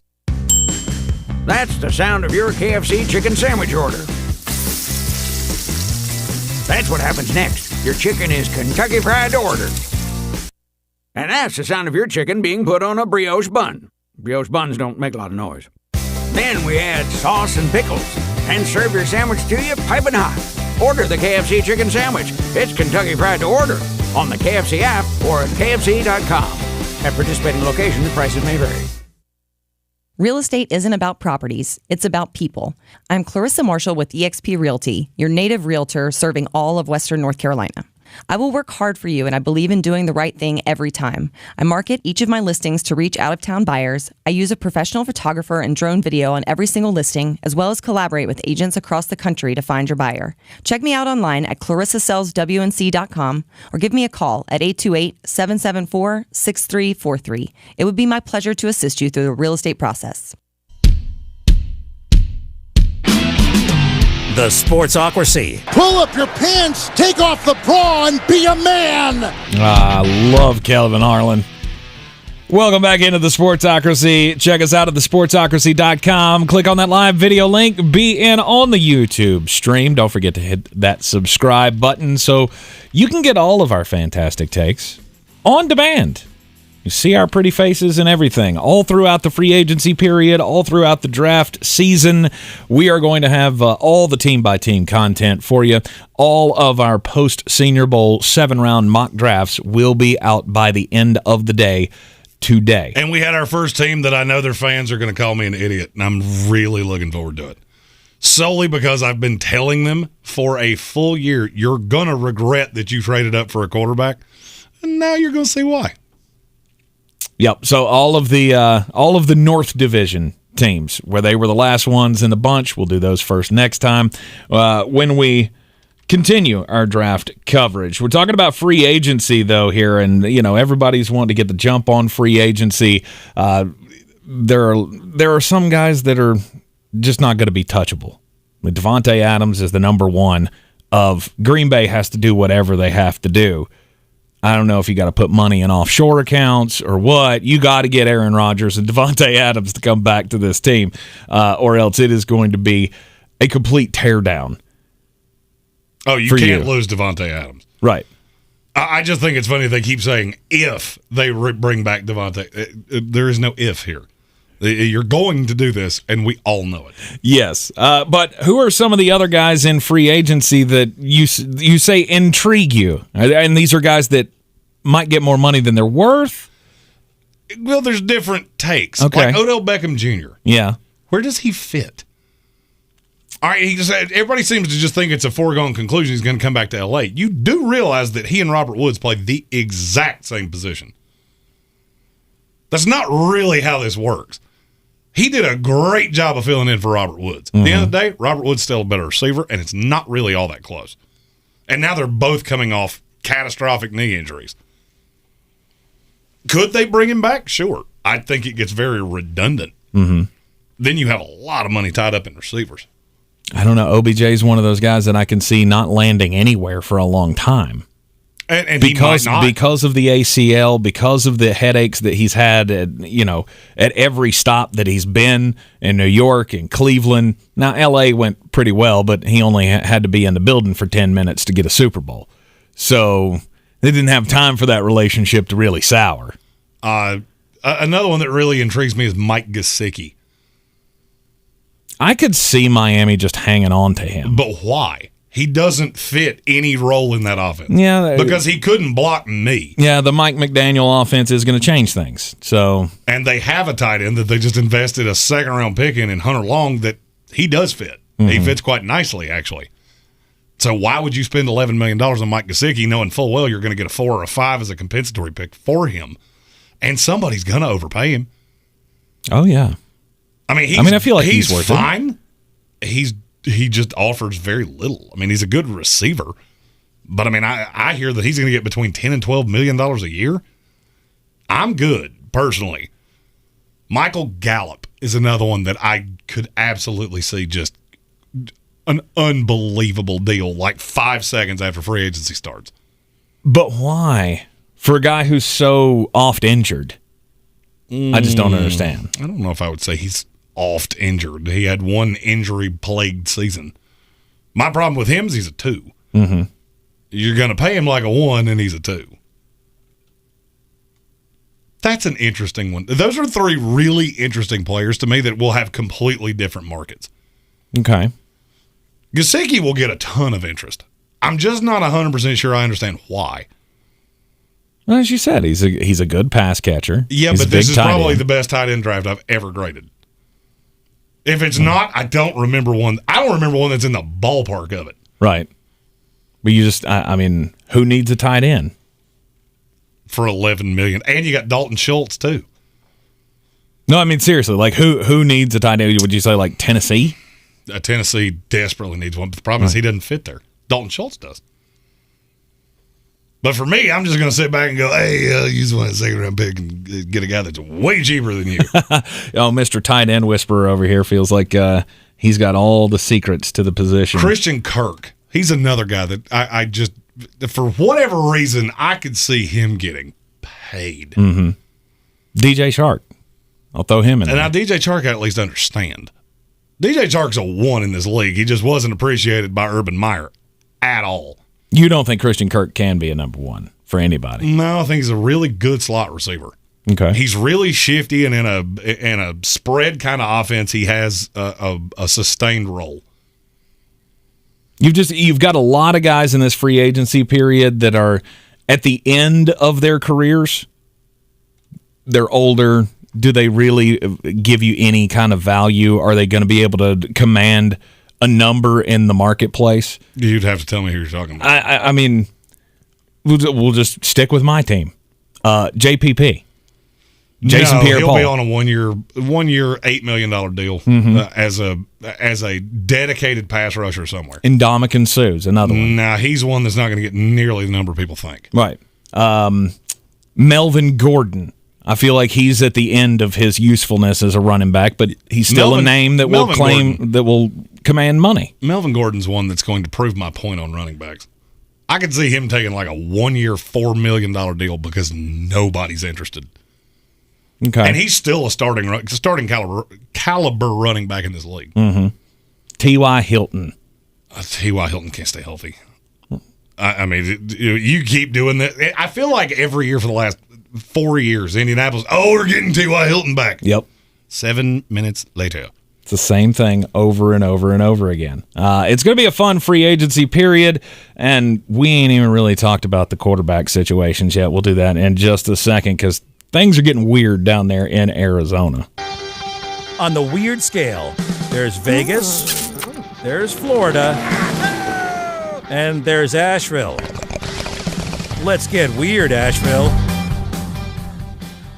I love working moms because I am married to a working mom, and I had to go through this with the birth of our children. Time comes for the pregnancy to come to fruition, you got to take a little bit of time off. Well, down in Georgia, there was a woman who is now facing charges. She was a worker for the Georgia Vocational Rehabilitation Agency, and that's a very extensive title. Yes, it is. She worked for this government agency, and the state agency approved her to have 7 weeks paid maternity leave because she's having a baby. Why do I have a feeling I know where this is headed? When she started posting pictures and sending pictures to her coworkers of her baby, they noticed some things were off about the pictures. Like, they're not always the same baby. And, like, they're not always the same skin color. Like, these are just, like, pictures I guess she was taken off of Google or something of babies that kind of look like. If you're, first of all, don't do crimes. But if you're going to do crimes, at least buy a really realistic looking baby doll. I mean, or at least don't pay much attention. But okay. Or at least use the same stock footage of the baby. I mean, if you're going to lie about having a baby, then okay. And people will go, well, wait a minute. How is this possible? How could she possibly go out on maternity leave and everybody thought she legitimately had a baby? It's because during the inspector's report, they found out that one of her coworkers had lodged a complaint with HR, unknown, during her pregnancy because they noticed that her stomach had started to become removed from her person. She was wearing a fake pregnancy stomach to play it off like she's been playing the long game for 9 months because I really got to have 7 weeks paid vacation. That is the deepest con in the history of workplace insurance fraud. And it doesn't stop there, folks, because this wasn't the first time she had done it. She had done it a year before in 2020. For the same company? For the same company. Same company. And I don't know how she didn't get in trouble for the first time. But how did no one notice that? In July 2020, she announced the birth of another child, but the office learned that there was no birth certificate proving her to be the mother. And then following a review of medical and insurance records, no indication was found that she had ever had a child. So she faked 2 pregnancies. On the second time, she ended up getting 7 weeks paid vacation for it. Now, felony charges. And the part that I feel like you never emphasized was she worked for a government entity. Yes. So they had the ability to pull these things and just never did. Reason number 712 that I don't trust the government. Also because they keep throwing birds out and telling me that they're real creatures. Right. I often tell stories in this segment. Don't do crimes. Christopher Thomas, 39, of Tucson, Arizona. He didn't just do crimes. He did really stupid crimes. Ooh. He allegedly stole a fossilized dinosaur claw. Okay. It's worth $25,000. He stole it from a vendor in Tucson. And then he tried to sell it back to the vendor he stole it from. Of all people. There are 7 billion people on the planet. There's one person that you should never, under any circumstances, try to sell this thing back to. Right. The same person you stole it from. 1 week later. Didn't even wait a full week. It was actually 6 days later. Took it to the same person who recognized it because it was a $25,000 dinosaur claw that they had lost. They called authorities. Mr. Thomas was arrested. And now he's facing a felony charge of trafficking stolen property. This is not just grand theft. Because this thing was so expensive, it gets into trafficking, which gets it into, if you did anything else, it all gets heaped on you. Oh, yeah. They don't even know how many charges this guy's going to face yet because they're not done. They can hold him until trial on just this. There are some. First of all, why would you steal a dinosaur claw? Well, because you know it's worth money. Well, I mean, obviously, but it's not like you can hide it among the other dinosaur claws. This is not like a purse from Macy's. There's not 80 of these things. Look, it's the desert. I was roaming around and I just happened to find one. Who's to say that this is your dinosaur claw? I found this one right over behind that cactus. On your table. I mean, is don't there do not any crimes, but stupid crimes are dumbfounding to me. Is there not another vendor anywhere else in the world that you could have tried to sell that to? Could you have not gone to somebody in New Mexico and tried to sell it? I hate to sound like the guy who's trying to help the criminal here, but you got to be a little smarter. Do stupid crimes. One of the things I'm looking most forward to in the offseason of the NFL is telling these stories on Friday with Chief Zach here. Yes. Based on a story he told us last week, not on air, I feel like that man has a slew of stories that he could impart. Not saying he will, just saying he could. He could. But he'll be nice. He'll be nice and not divulge names. I will never, I've never figured this out. No matter what size city, if you have a friend that is in law enforcement, I guarantee you they have a story about something with a celebrity. Oh, definitely. Doesn't matter what town they're from. They have some encounter with a celebrity. Yeah, because everybody's going to have either the celebrity who got out of control, or you're going to have the celebrity who tried to pull name drop on me while I'm trying to give them a parking ticket and then got all upset. And they're almost always funny. Oh, yeah. My best friend on this planet is a cop, and he's had 2 separate ones. Both were athletes, and I can't tell either of those stories, but man, I would love to. So here's something weird happening down in Arizona. The Kyler Murray thing. I don't know what to believe. I don't know why. Are you buying all of this that Kyler Murray is just a punk who has nothing for his teammates and has no focus on the game plan and all of that stuff? You believe all of that? I'm not going to say I believe that. Here's what I'm going to say. You scrubbed your Instagram account, all right, which is that is 2022 passive-aggressive deepfake. Yeah, I don't like you no This more. is what people do. They scrub their Instagram, and now, are they angry at their employer? Or they hide their relationship status. Did they really split up? It's passive-aggressive nonsense. Then you come out and say, I don't even understand why everybody's talking about it. Yes, you do. Yes, you do. And we're doing exactly what you wanted us to do. Mm-hmm. You wanted us to make a thing of this. You got exactly what you wanted. The only thing you didn't anticipate was that your employer maybe had some less than ideal things to say about you. Right. And so when you started passive-aggressively attacking them, they started doing the same to you in a much less passive way, which is they tell media members and go, here, you do with that what you will. Mm-hmm. Just don't put my name on it. I respect Chris Mortensen. I do not believe any way, stretch, or form that he would go out and say something that he didn't believe was true. Yeah, he was told this. I promise you. Right, but Chris the Mortensen question has is, more integrity than anybody that does what we do on this planet. But the question is, was he lied to just to make Kyler Murray look bad? No. I mean, no. It's not. This is just like a rocky relationship. Do you know what? All right, so you've been married forever, all Yes. right? I have had what could be best described as a checkered dating history. Uh-huh.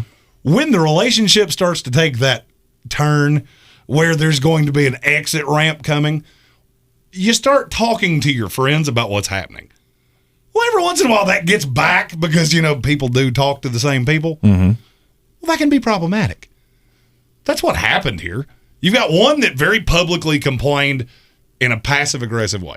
Oh, I scrubbed my Instagram. No more mention of the Cardinals. And that was a power play for money. Mm-hmm. Well, the only problem is that there was something in the back of the franchise's head that they went, oh, you want to make us the bad guy?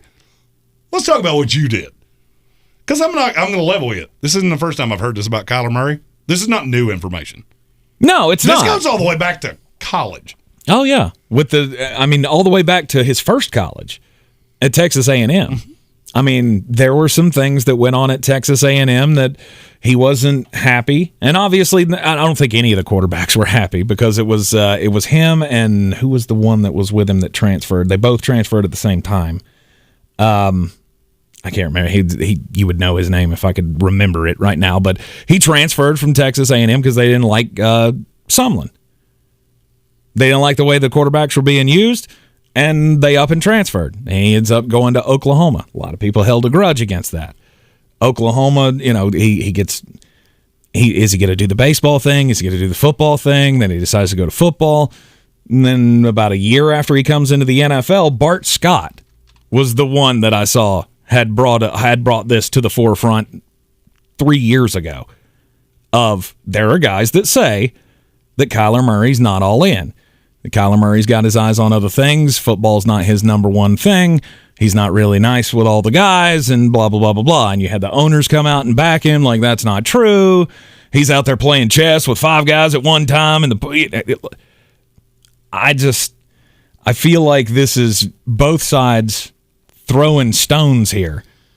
Well, and what's the truth? We don't know. Well, here's the thing. This is a quarterback that is trying to secure the bag. That's what he did. That's what his objective was.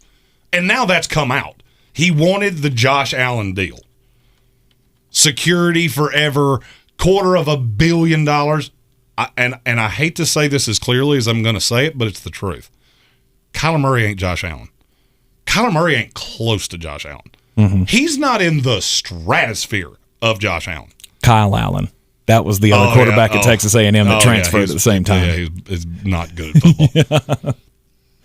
And this is where these negotiations can get uncomfortable. Mm-hmm.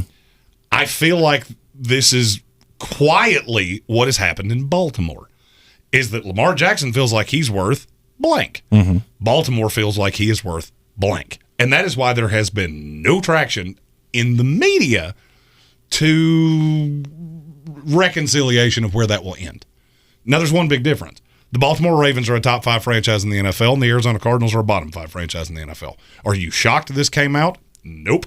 I'm not in any way. None of this has gone away that makes me go, well, I didn't see that coming at all. You got a quarterback that wants $40 million, and he's not worth it. Mm-hmm. He's not. You also have a barren quarterback market where this was kind of a power play by Arizona of, you want out? We can facilitate you getting out because there is more than one team that would give them 3 wins. I believe it. And if I'm Arizona, I'll call your bluff. I will 100% call your bluff. Mm-hmm. Because I think all of these things are true.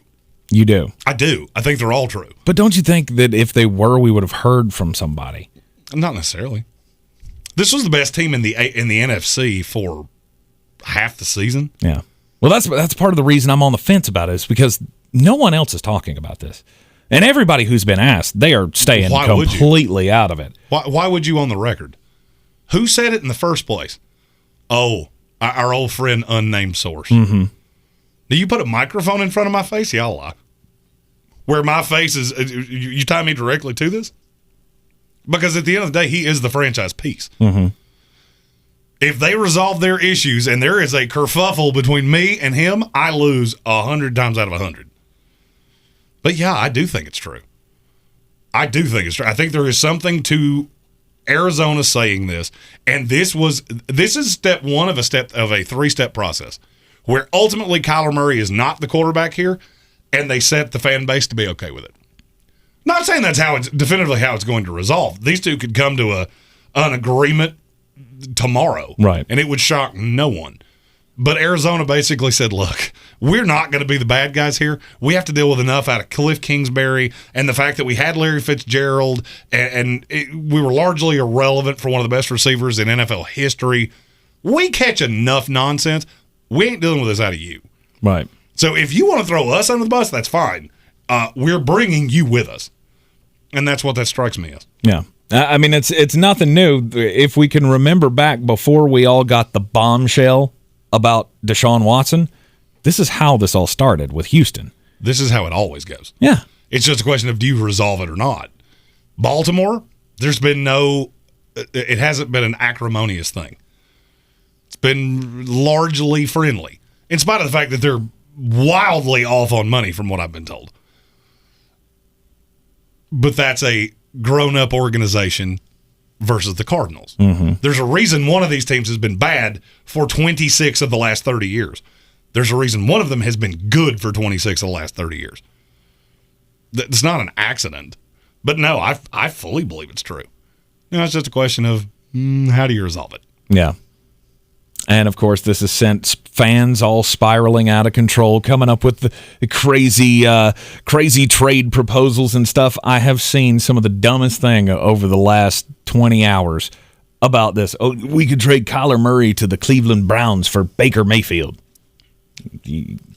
Yeah, I don't think Arizona's going to sign up for that. No, it starts with 3 ones. Yeah. I can tell you exactly what the offer starts at 3 ones and goes up from there. Because there will be more than that. Yeah. Colts fans want him for Carson Wentz. No, you're giving up a whole boatload if you want Kyler Murray. Because I still feel like the guy he's a good quarterback. You put him he's in a very good quarterback. This is his 3rd year in the league. He's been to 2 Pro Bowls. Took his team to the playoffs. Mm-hmm. I mean, he's I'm not going to say he's elite because he's not. He's on the top side of whatever the next tier is. Very, very good. Which is a $32 million quarterback rather than being a $40 million quarterback? Maybe. The problem when you get into these guys that aren't elite, and he's not, at the end of the day, it's too easy to defend him. We saw it at the end of the year. Mm-hmm. If you overpay them, you can't put the weapons around them. Gray Ford in our comments said Philly has 15, 16, and 19. That's not a bad point. And I'd be honest with you, I'd give it up in a heartbeat. I would too. I would give you can have it right now. All 3 ones this year. We don't give you nothing in the future. You give me Kyler Murray, and I'm completely happy. I would too. And I would send Jalen Hurts with it. Yeah. Yeah, and we're done. And that's the end. That's the package. I don't get hemorrhaged on draft capital moving forward. Mm-hmm. I can still build a team around him. Their cap ledger is getting clearer. And by the time you have to pay him, it would be reasonably clear. That's one that actually makes sense. But I will tell you, to even get them to acknowledge you, it's 3 ones plus. Mm-hmm. I think there are going to be several teams this year that will be. Obviously, there are some that have to go after quarterbacks. Yeah, I mean, Tampa's going to make their play. Whatever Kyle they can Trask. do. Yeah, they're going to play Kyle Trask and Blaine Gabbert. Pittsburgh, Washington, Denver, and Indianapolis. But honestly, beyond those 5, I don't know that I see any other changes coming for quarterbacks. Oh, I mean, there's just not that many options. No, Seattle stays. Green Bay stays the same. They want to talk about getting rid of Ryan Tannehill in Tennessee, and that's not going to happen. Financially, it doesn't happen. Right. So if you're being really honest, there's only 3 quarterbacks that could potentially be in play. Garoppolo, Deshaun Watson, and Kyler Murray, which is why you saw the response from the Cardinals of, I mean, if you want to play through the media, we can play because we have all the control here. Mm-hmm. You're under team control for 2 more years. We could get a king's ransom for you and just move on. And that's why you got the response. You're in the Sportsocracy here on ESPN Asheville, 92.9 FM, 880 AM, and 1400. Jeremy, you ready to put 5 on it? I have got such a banger tonight that if this doesn't hit, I may just give up.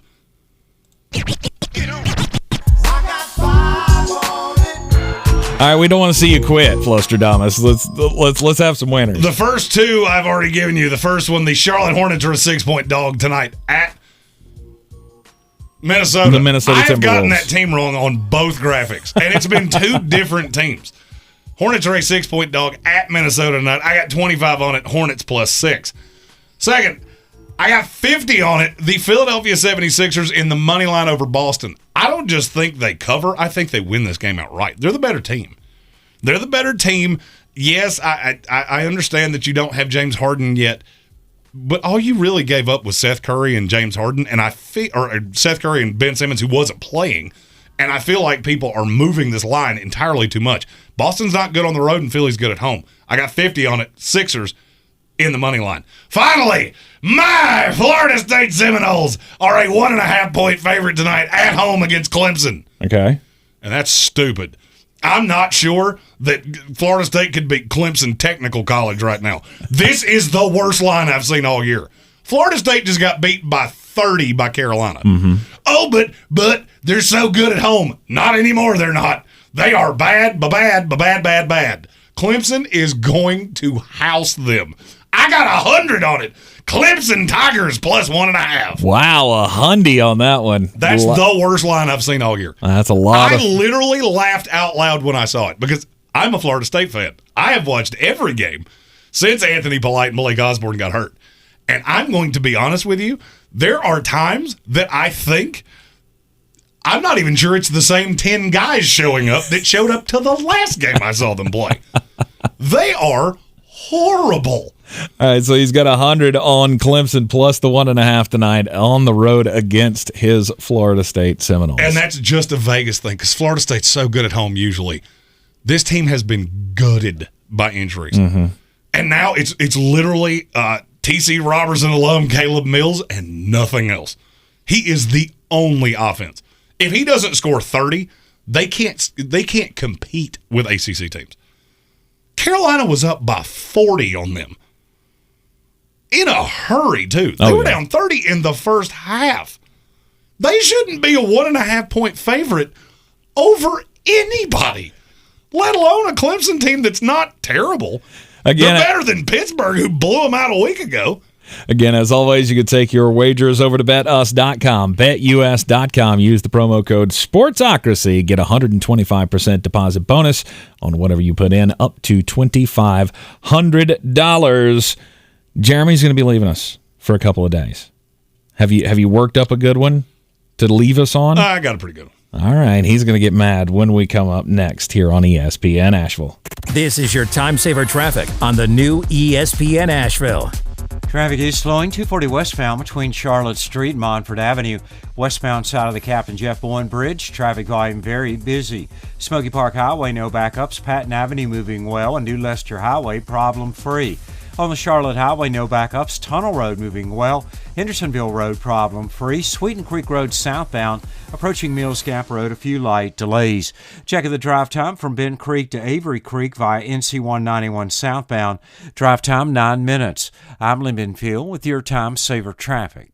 This report is sponsored by Mattress Warehouse's Clean Shop Promise. It's the President's Day sale at Mattress Warehouse, now carrying Casper mattresses. Try it before you buy it and save up to $595. Your dreams begin here. Visit sleephappens.com for a store near you. Asheville, Monsters of Rock and Roll Rapture. March 18th and 19th, Monster TNT explodes into the Egg Center. Metallic monsters and raw horsepower. Tickets now at monstertnt.com or buy at Allen's Jewelry and Pawn for free pit passes. You're always up for some fun with the family, so you order the essentials, a new board game, some baking supplies, and even a new projector for outdoor movie night. And with the Bank of America customized Cash Rewards credit card, you can choose to earn 3% cash back on online shopping, which could increase to up to 5.25% as a preferred rewards member. Rewards which you can put toward an extra treat that everyone will enjoy, like an old-fashioned popcorn machine. Visit bankofamerica.com/more rewarding and apply now. Copyright 2021 Bank of America Corporation. TrackPhone wants to know, are you an influencer? A big live streamer? No? Then guess what? You don't need an endless data plan. Get just the right amount of data with TrackPhone's $40 unlimited talk and text smartphone plan. Now with 8 gigs of high-speed data and unlimited carryover on America's largest, most dependable network, now with 5G. Get the data you need at the price you want. TrackPhone Wireless. Now you're in control. Available at major retailers. 5G compatible device required. Actual availability, coverage, and speed may vary. See terms and conditions at trackphone.com. Hey guys, I'm Ziggy, your local Philly girl, owner of Ziggy's Bakery and Deli. I've created a traditional northern deli with only the most authentic cheesesteaks outside of Philadelphia, served with provolone, white American, or Cheese Whiz. Our other classic deli sandwiches are made with the best quality meats and cheeses, available sliced by the pound. Join us for breakfast for house-made bagels with our custom cream cheeses. Or for something heartier, try a pork roll, egg and cheese, or house-cured lox. Ziggy's Bakery and Deli, in the corner of Asheville Commons, 1550 Hendersonville Road, open 8 to 3, Tuesday through Saturday. At Ingalls, we know the ever-present struggle of, what am I going to make for dinner this week? That's why we started the Ingalls Table. It's a website that brings the best chefs and food experts right into your kitchen. You can sort through hundreds of recipes for every occasion, watch how-to videos, and print shopping lists to take to the store. It's all waiting for you at ingalls-markets.com. Ingalls, Low prices. Love the savings. Dirty Turkish shark back flat. I'm as mad as hell, and I'm not gonna take this anymore. Shark back flat. Let the hate flow through you. There is not much in this life that drives me more crazy than Insecure Graham. And this new trend of we scrub our Instagram account to show everybody that we're upset is the most infuriating thing I've ever seen. And Kyler Murray's response to this is exactly what I thought it would be. Why are you talking about me? I didn't do anything. Yeah, you did. You started every bit of this. Don't blame the media. Don't blame the Cardinals. Don't blame anybody but you. You went to Insecure Graham and said, I'm insecure everywhere. Talk about it. Please talk about how angry I am with my team. You did this. Not Cliff Kingsbury, not the Bidwell family. Nobody. You did it. So don't get this self-righteous attitude of, why could you possibly be talking about me? I did. You went to Insecure Graham and screamed your insecurities all over it. You got what you deserved. Now deal with it. I'm mad. Kyler Murray has found himself in some sticky situation down there in Arizona because of his social media. Social media, I still feel like could be the downfall of the entire society. If you just own it, I would care so much less. Right. I know why you're talking about this. Oh, because I screamed it from the rooftops in the passive-aggressive millennial way that we do. Go to thesportsocracy.com. Get on that live video link. We've got the happy hour coming up next exclusively only on the YouTube channel. We're going to do another Top 13 Tuesday where Jeremy will reveal his top 13 defensive tackles for the 2022 NFL Draft. Don't forget to subscribe to the Sportsocracy YouTube channel as well. All our 2022 post-Senior Bowl 7-round mock drafts, all of them going to be out on the feed at the close of business today.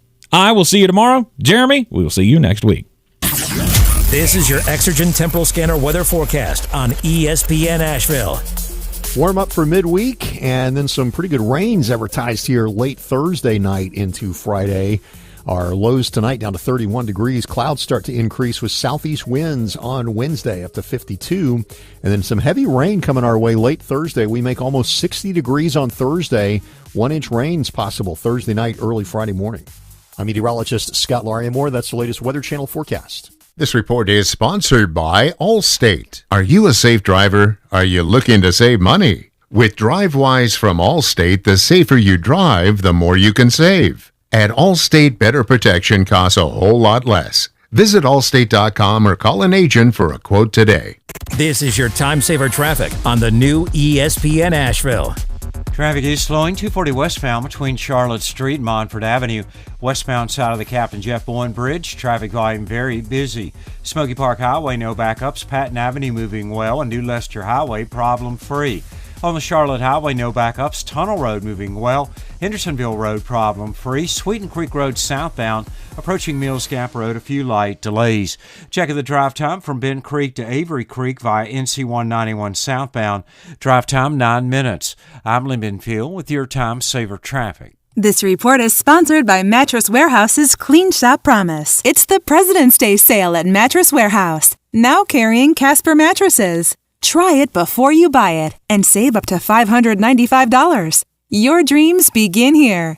Visit sleephappens.com for a store near you. From the Ingalls Studios, this is ESPN Asheville, WPEK, W225CJ Fairview, WMXF Waynesville, and iHeart Radio Station.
The following program is intended for mature audiences.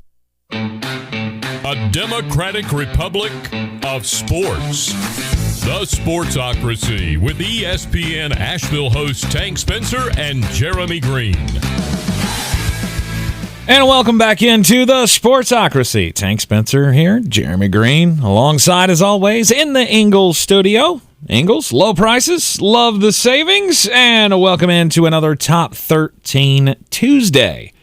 Well, Jeremy, you've gathered all the best defensive tackles from across the land. Yeah, and this is not the strength of this class. 13 might be the rawest player I've ever put in a top 13. But he has something that, well, I can't teach you. And that is size. He is a house. Yeah, I was going to say, he's when Jeremy goes that route, you always know this guy is going to be bigger than a boulder. Yeah, he's quite a large human. The high side of this, there are, I would say there will probably be two interior defensive linemen go in the first round, and then probably 5 more go on day 2. Several teams need interior help, the Minnesota Vikings being one of them, the Chicago Bears being one of them. But it's really thin. If you don't get one of the top, I would say 5, you are projecting to the highest extreme. All right. Welcome, everybody, into the chat as well. Those of you hanging on from the previous radio program, we appreciate you doing that with us. Just a little cleanup here. Saw where there were several. Gray Ford said it. Rob Johnson said it as well. Russell Wilson needs to leave Seattle. He'll never sniff another Super Bowl. No, he won't. If he doesn't leave. And don't you think that part of that plays into his next decision? He wants to win in Seattle. They acquiesced him. He has way more say in that franchise than people think, and he's not going anywhere because nobody's going to pay that price. No. I mean, here's the thing. Who would you rather have, Kyler Murray or Russell Wilson? Kyler Murray. There you go. Yeah. I mean, youth. I'll take the youth all day. One's 9 years younger than the other. So I just don't see anybody. I mean, name me the team that's a Russell Wilson away. Mm-hmm. And I know you're getting ready to say Denver, but you got to understand the financial ramifications of that. Because that team will get expensive in a hurry. So I just don't see a deal out there that can be reached. Well, I mean, would it be ideal? Sure. But I don't know who's going to pay it. Right. All depends on what you're willing to pay for it. All right, let's get into the top 13 defensive tackles of the 2022 NFL Draft as chosen by Flostradamus Jeremy Greene. All right, so who is the rawest player you've ever put in a top 13? Number 13, Tyron Truesdale from Florida. He is 6'2", 350 pounds. Ooh. He was invited to the college, and I'm trying to remember the name, the College Gridiron Showcase. Never heard of that. Yeah, you shouldn't have, because it's a bunch of players that come from like D3s, and he was probably the biggest. I'm not gonna say he was the biggest name, but he was a guy that it shows how raw he is. There's a lot of inconsistent tape with him, but this draft is bereft of nose tackles. I mean, bereft of nose tackles. There are 3 that I could see ever really being a true nose in a 3-4. Mm-hmm. Jordan Davis can. You're not going to see him for quite some time. Travis Jones out of UConn can. Other than that, you start getting into P.J. Mustipher, it's just because he's so big. Marquand McCall that we'll talk about in a minute. Robert Cooper from Florida State, who I'll be really honest with you, I'm a Florida State fan, and I never looked at him and went, yeah, it's a draftable guy. Siaki Ika from Baylor. But, I mean, all these guys are so raw that you're going to teach them everything. Mm-hmm. Truesdale has enough natural talent. He's not a very good pass rusher, but that could come in time. He has a natural base, and I think he'll go somewhere in the 6th-ish round. Probably a player that your team would draft, and you won't hear a thing about for about 2 years. Right. but there's enough raw potential there that he did merit a spot on the back end of this list. All right, Tyrone Truesdale, the rawest ever in a top 13. If he's not, I don't know who it is. It would have been in a kicker list or something like that. Like, hey, he knows, he has a foot, and he knows what to do with a football. You couldn't do that. You couldn't do a 13 kicker list. Could you? Oh, yeah. Okay, all right. As much as you say kickers aren't people, I just figure you just slough those off and it's not even worth it. Would it take me an hour or two? Probably. Especially if I could do kickers and punters together. Oh, yeah, you might be able to get that far. I just might do it just for shits and giggles to prove that I could. All right, at number 12 in the top 13 defensive tackles in the 2022 NFL Draft, Devontae Wyatt, the other guy from Georgia. I feel like a lot of people are going to think that's way lower than it should be. And it's lower than he's going to go. There's no doubt it's lower than he's going to go. The only problem is that I think he is, how do I say this in a nice way? There are many times that he looks like Tarzan and plays like Jane. He looks like a Greek god. I mean, genuinely, he looks like he was sculpted out of granite. The only problem is that there's a lot of times that he just completely disappears for extended periods of time. He'll end up he's not going to go as high as people think unless somebody reaches on him. That Tampa is the one that really screams to me. If you're trying to cling to life, he could be an immediate replacement because he's ready to play now. I just don't think he's going to get any better. I think he's exactly who he's going to be. He will disappear for long periods of time. I really think he forecasts better as a 3-4 D end than anything else, but he probably ends up going to a 4-3 team that thinks he's going to be an elite pass rusher. Aaron Donald. God, I love Aaron Donald, but good Lord, you have made it difficult to evaluate interior linemen. He's ruined everybody else's value. Well, because people hear, oh, he's a good pass rusher, and then he has 20 hurries in a season. I thought you said he was a good pass. That is a good pass rusher. Right.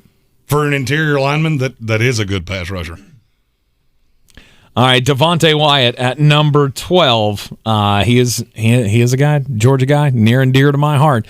I feel like that defense wouldn't have missed much of a step had Jordan Davis been gone and Devontae had to play that role. And that's the other problem is that he had Jordan Davis beside him. Right. And I'll be honest with you, a lot of times when he disappeared, Jordan Davis was off huffing on the sideline. Mm-hmm. What that tells me is that you're benefiting from how much attention they're giving him, and you just so happen to be the super athletic guy that's there. He's a good tackler. Absolutely. I mean, I think he'll play. He probably will play in the league for a long time. The bad thing is he's going to go way higher than he should. Mm-hmm. I would put Devontae Wyatt in the 3rd round, probably where he belongs. I've seen him as high as the 2nd. I mean, I've seen him go in the 1st, and really, that's what terrifies me is that I'm afraid he's going to do that, and 3 years from now, like, hey, you remember that guy we took in the 1st round? Man, he's been irrelevant. Yeah.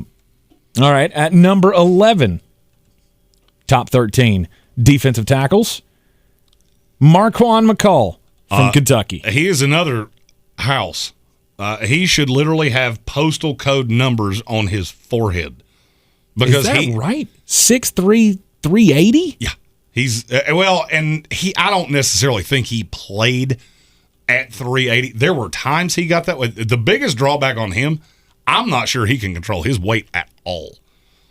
Of which, when you get guys that are this size, that can become a problem.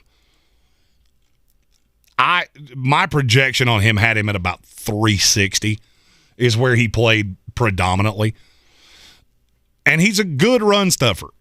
The thing that's freakish about him is how friggin' athletic he is. He is ridiculously quick off the snap. What that tells me is that I do believe he could be a nose in a 3-4. He just doesn't do anything really well. If he got, like, say he went to Baltimore, because I'm going to be honest with you, he reminds me of Terrence Cody. Went to Baltimore, did some dumb shit, and then wound up out of the league. The snap, the jump off the ball is so impressive at times. But I swear to you, I don't think he could run to my car without needing 5 plays off. Right. So the conditioning is going to be really important. You mentioned it, that the weight ballooned up at times, and it was really obvious in his play. Now, he's very large around the middle. He is. I mean, and he doesn't carry weight well either. Mm-mm. So, I mean, this is a kid that you're really going. I mean, he needs his own dietitian. And that's not a judgment. I mean, this is a kid that's been big his entire life. So, you know, you don't always have somebody that's got your best interest of what you put in your body. And he plays in the middle. I do think he can be a starting nose in this league. He is so risky, though, which is the reason I would say he probably falls somewhere. I would say he actually gets drafted the 4th round if a team falls in love with him. And you're going to have to put some serious time into this kid. But if you do, and you get the most out of him, he could be a real impact player in this league. Oh, yeah. His coach, Mark Stoops, once said about him that he moves faster than any human that size should. He does. I mean, I'm telling you right now, you remember when Mekhi Becton ran a couple years ago? Oh, yeah. And we were all dumbfounded that somebody that was 6'8", 360 could run a 5'1", 40. Mm-hmm. Marquand McCall's going to do the same thing. And he may run faster. Ooh. He may run a time that you look at and go, what the hell did he just do?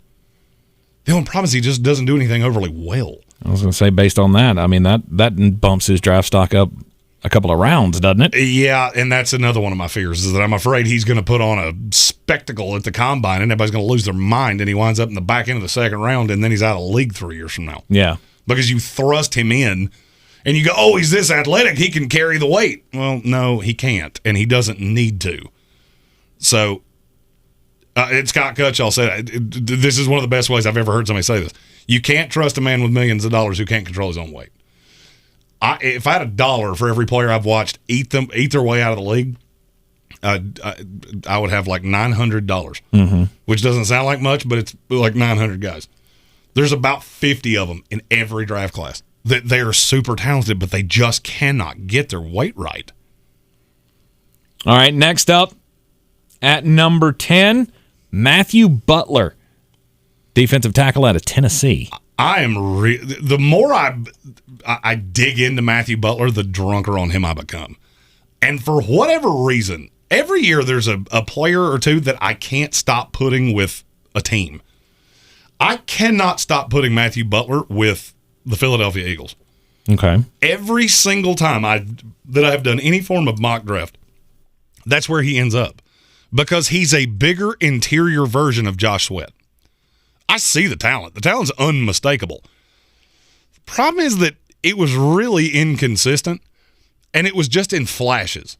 Like he would have a great drive, and he would be irrelevant for 4 drives. If you can keep his effort level up, I could see him being – he could be one of those guys that 3 years down the line you're going, how in the world did he last till the 5th round? Well, because his tape was just painfully inconsistent. The good is very, very good. And in a draft where this is one position where beauty's in the eye of the beholder. You're going to have to find a guy that fits your system, and I don't think he can play in a 3-4 in any way. I think he is a 4-3 interior defensive tackle. There are some people that think he can play end, and I just don't buy it. He's light now. I think he needs to bulk up instead of lean down. And there are guys like this in every draft where one team will see him as a raw edge rusher, another sees him and they need to thin out and lean down. Another will say, oh, we need to bulk him up 25 pounds, and then he'll be a stalwart of the interior of our line. I hope the team that drafts him is the latter and not the former. Matthew Butler out of Tennessee at number 10. Now at number 9, Haskell Garrett from Ohio State. This is another one that I keep putting to the same team, and I can't stop doing it. I keep putting Haskell Garrett with the Atlanta Falcons because the idea of him next to Grady Jarrett is kind of intoxicating to me, because that would fix a lot of issues on the interior of the line. One of the things that people don't ever put enough stock into, Grady Jarrett is like the greatest example of this in NFL history. He is an elite run stuffer. He gives you virtually nothing as a pass rusher. And when I say virtually nothing, I mean virtually nothing. If he winds up with sack numbers, it's solely because he was the one that got there. Not a penetrating – now, Haskell Garrett is. So you put him on the inside of Grady Jarrett. Now you got the pass rusher and the space eater. So I'll use the Chris Collinsworth analogy from the Super Bowl. When you don't have the ability to double Grady Jarrett, especially in the run game, and Haskell Garrett's one-on-one, he can be a really good penetrating, good burst defensive tackle. The technique has not caught up. And I worry about that when players come from Ohio State, Alabama, any of these really good programs. Because when you have that much talent around you, you should be developing these things. Ohio State's defensive line this year went about 10 deep of draftable NFL players. And there was some inconsistency with Haskell Garrett. I'm a little afraid of his body frame because I can't tell if he needs to gain 10 pounds or lose 10 pounds. It's one or the other. And I'm just not sure. My fear is that the way he carries weight, when you're doing this day in, day out, and this becomes your profession, I'm afraid he can't hold weight on his frame, and he's going to be one of those guys that lives at like 275, and he just gets blown off the ball by really good interior linemen. So what is your round projection for him? Where do you see him falling in? Beginning of the third is where I had him with Atlanta, and I think that's ideal for him. Okay. I think that's exactly where he belongs. The good's really good, and he can come in and play right away. He's a good tackler. I'm just afraid that the thing he needs to do is get stronger, and I'm afraid that as he tries to get stronger, he's going to get leaner, which is going to make it harder for him to hold up at the point of attack.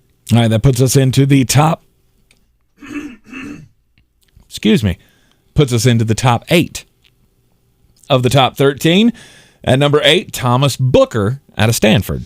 I fall in love with at least 30 players a year that have never really put consistent tape out there, and Thomas Booker's one of them.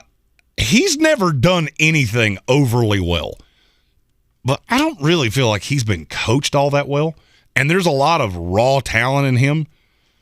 He's another one that kind of falls into this. This is a bad position. So I'm looking at a projection of what I think he can be.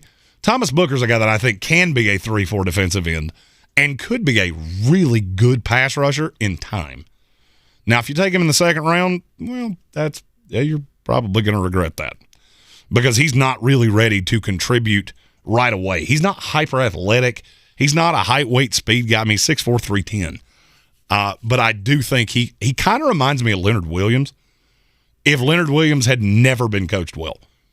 Because he does have the raw ability to rush the passer, but he's just really inconsistent, and there was nothing on the defense. Plus, you're playing in the Pac-10. He was at every team he was on at Stanford was at a talent deficiency against damn near everybody they played. And I think that kind of washed him out because he was one of the only guys you were really afraid of. He's a Baltimore Raven, Pittsburgh Steeler, Los Angeles Ram.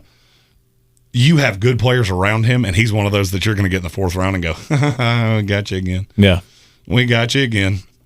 Because we brought him in here, surrounded him with talent, and got the most out of him. Gotcha. At number 7 on the top 13 defensive tackles list in the 2022 NFL Draft, Zachary Carter. Now, Zachary Carter is the exact opposite of what I just said about Thomas Booker.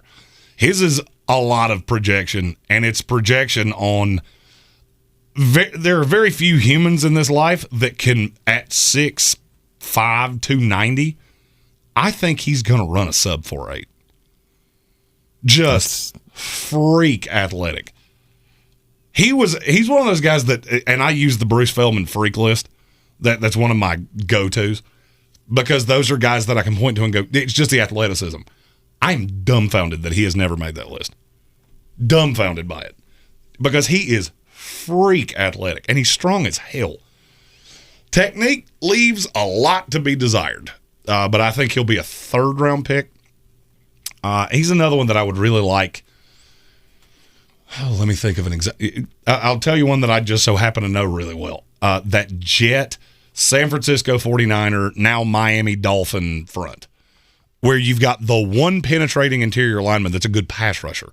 Quinnen Williams, Eric Armstead, Indianapolis with DeForest Buckner. Mm-hmm. He would go really nicely next to one of those guys. Because right now, He's a good pass rusher, but I think he can be way better.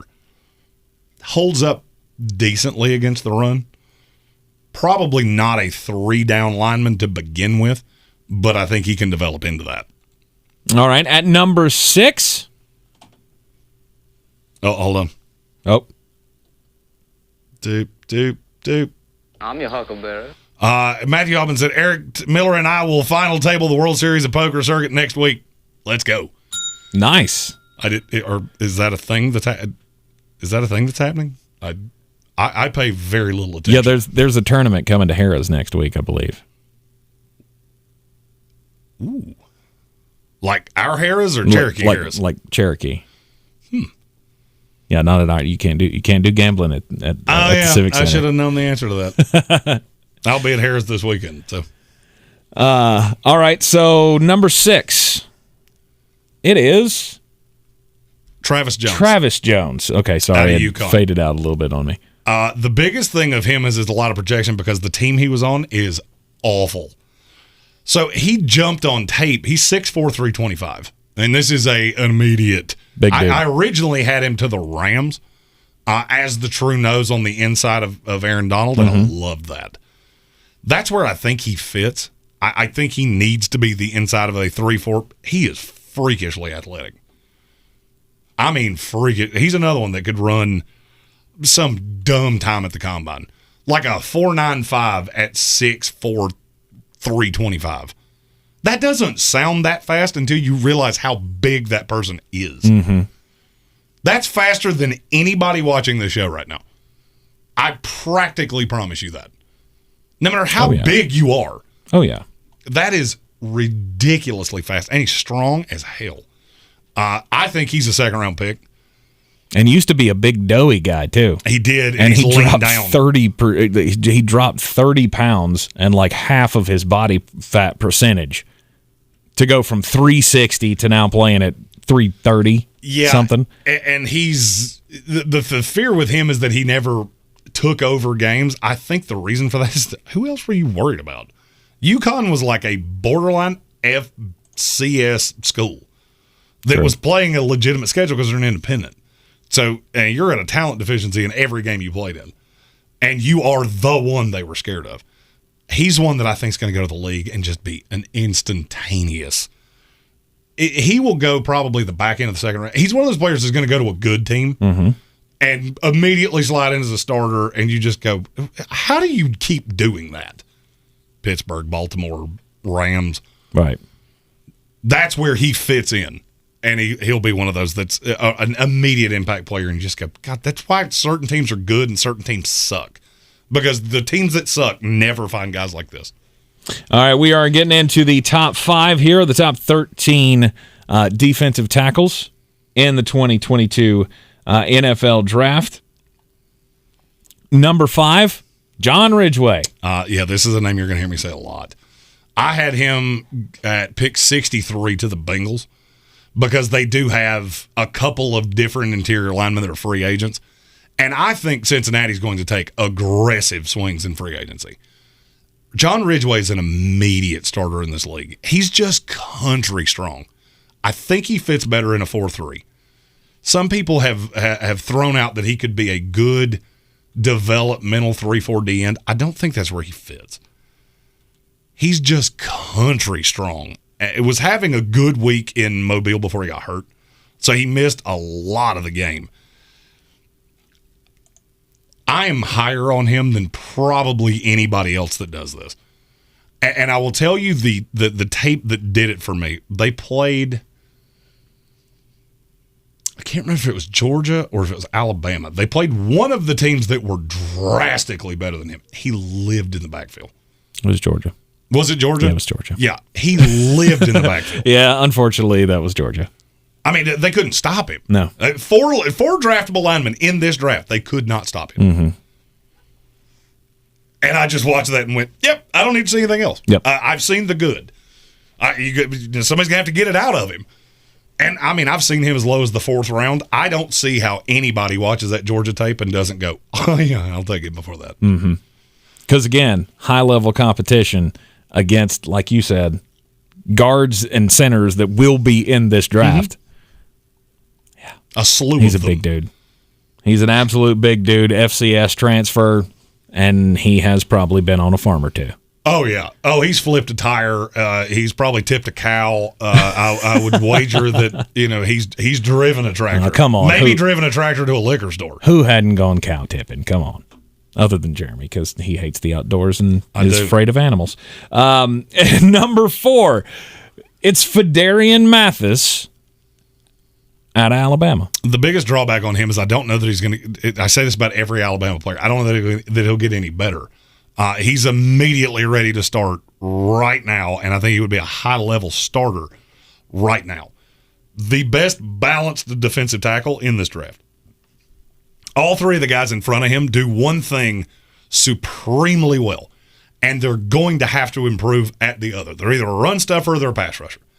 Fedarian Mathis can do both. He's just not elite at any one thing. It's a player that you pencil into your lineup for the next 5 to 10 years. Is he ever going to be a $15 million a year guy? No. But he's a guy that when his rookie deal runs up, you're going to go, yeah, we have to bring him back.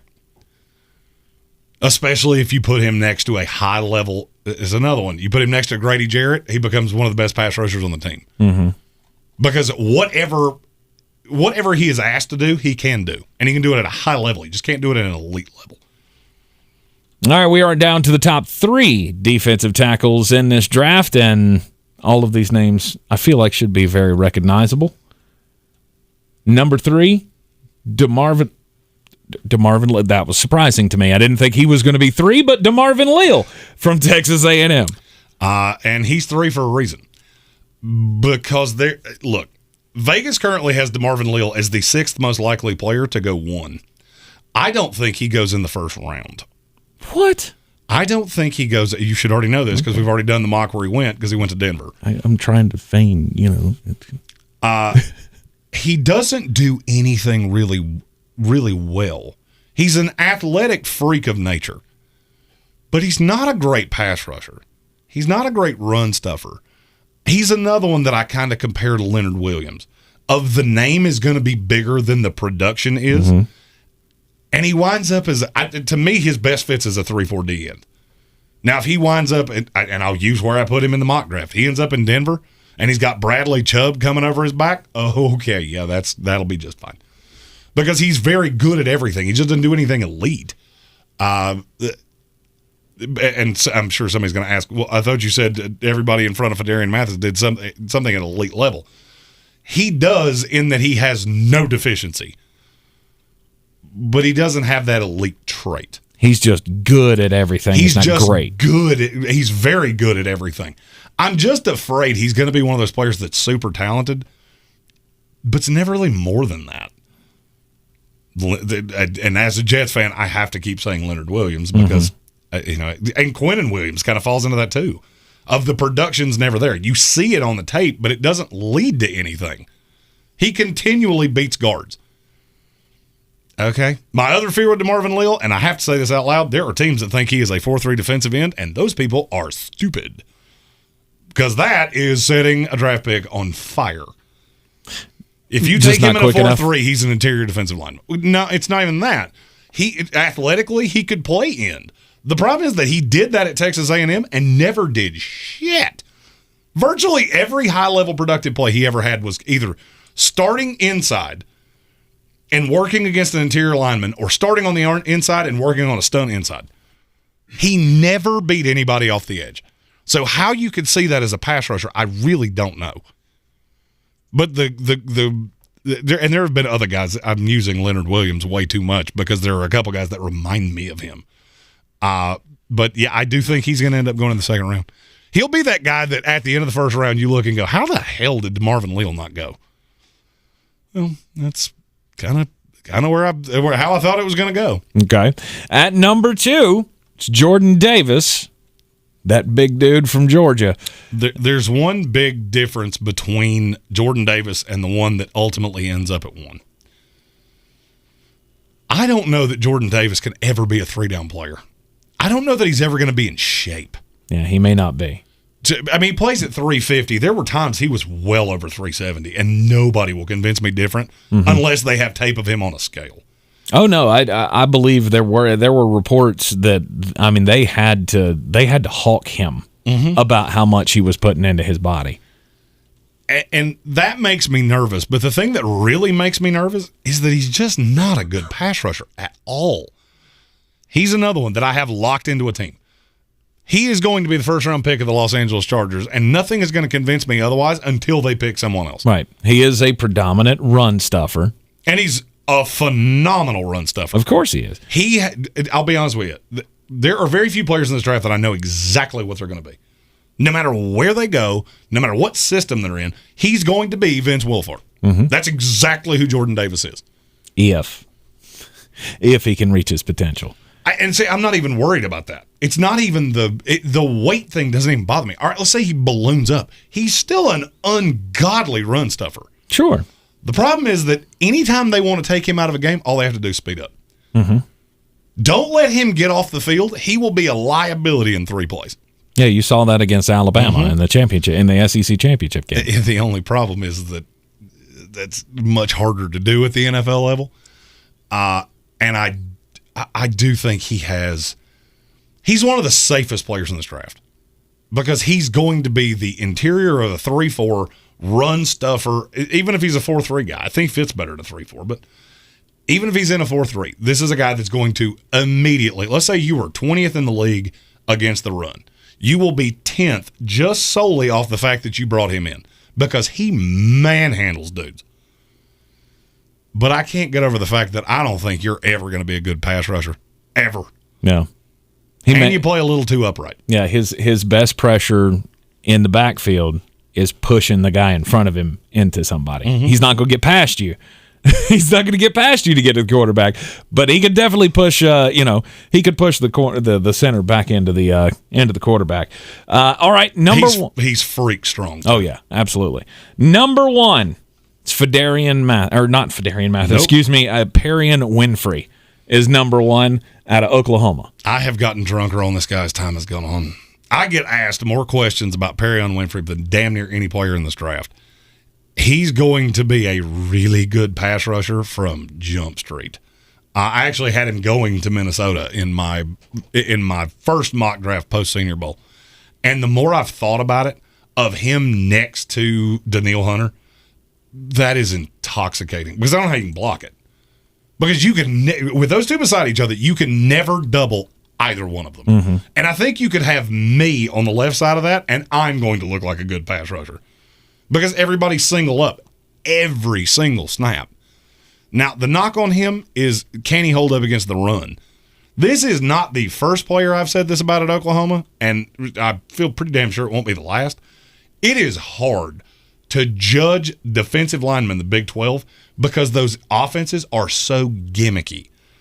Do I think he can hold up at the next level? Yeah. And you know where I saw it? In Mobile. At the Senior Bowl, I saw him hold up quite nicely. He was unblockable. Did that put him ahead of Jordan Davis? Yes. Were they close anyway? Also, yes. That wasn't just I freaked out from what I saw at the Senior Bowl. No, it was pretty close anyway because I do think he can be a 3-down defensive lineman. And I think his best comp is a faster version of who he may end up replacing, Sheldon Richardson. Okay. I think he can be young Sheldon Richardson before he bounced around the league after he got a speeding ticket for doing 407 miles an hour. Because then he got doughy and became more of a run stuffer with an occasional pass rush burst. I think Perrion Winfrey is young Sheldon Richardson.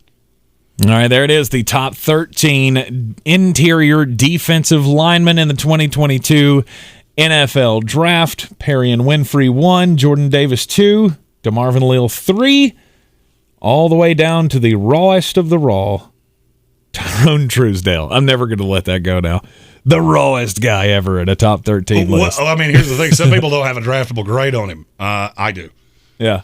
Tyrone and he Truesdale has a really good attitude, too. He did an interview with, I think it was the Draft Network, that I read not long ago, and I was really impressed by his composure because they asked him some aggressive questions. Well, why did you not produce more at Florida? There was no excuse, no any of that shit. Just, I have to be better. I have to keep getting I have to keep hitting high-level benchmarks and things like that. And I'm a big fan of that. I'm your huckleberry. Curtis Davis, been a member of the House of Reprehensibles for 2 months, said pair Jordan Davis and Falarunsu Fatakasi for the Chargers. I wouldn't hate that. The only thing about Fatakasi is, as a linebacker, he's really raw. His brother plays for the Jets, and I'm not going to lie, I like him, but there are many times that he gets his name said behind massive obscenity. But now his brother, who played at Rutgers as well, there's a lot of raw there, and I like the kid. I really do. I like the kid a lot. His brother works his ass off because, and now I'm blanking on the brother's name. All I can think of is his name. The thing about both Fatakasi brothers is that they just work harder than the average player in the NFL. Neither one has great physical gifts, but they're real easy to cheer for because they bring their lunch pail to work, and by God, they will knock your brains out. And real easy to cuss out with a name like Fatakasi. Correct. Eric Miller asks, not real draft-related question. Well, not draft prospect-related question. He wants to know, can Seattle trade to get back up into the first round, or is that just a pipe dream for Seahawks fans? It would be a pipe dream. The more likely scenario is that you sit at 41. In my mock, I had him taking Zion Johnson, which I think would be a great pick for them. I'm just not sure he's going to be there. The more time goes on, the higher up boards he gets, because everybody's realizing how bad guard is. He had a great week in Mobile.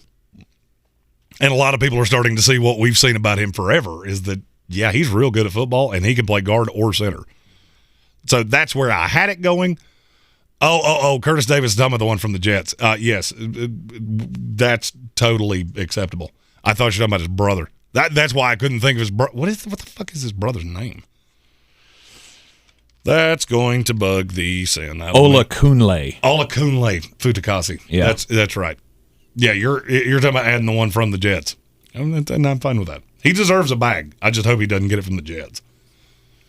I have other aspirations for how that's going to go. Yeah, you wanted it all to go to another wide receiver. No, not necessarily. Rob Johnson asked if I've been seeing more mock drafts have the Jets taking Drake London. I'm seeing Drake London go almost exclusively in the top 10.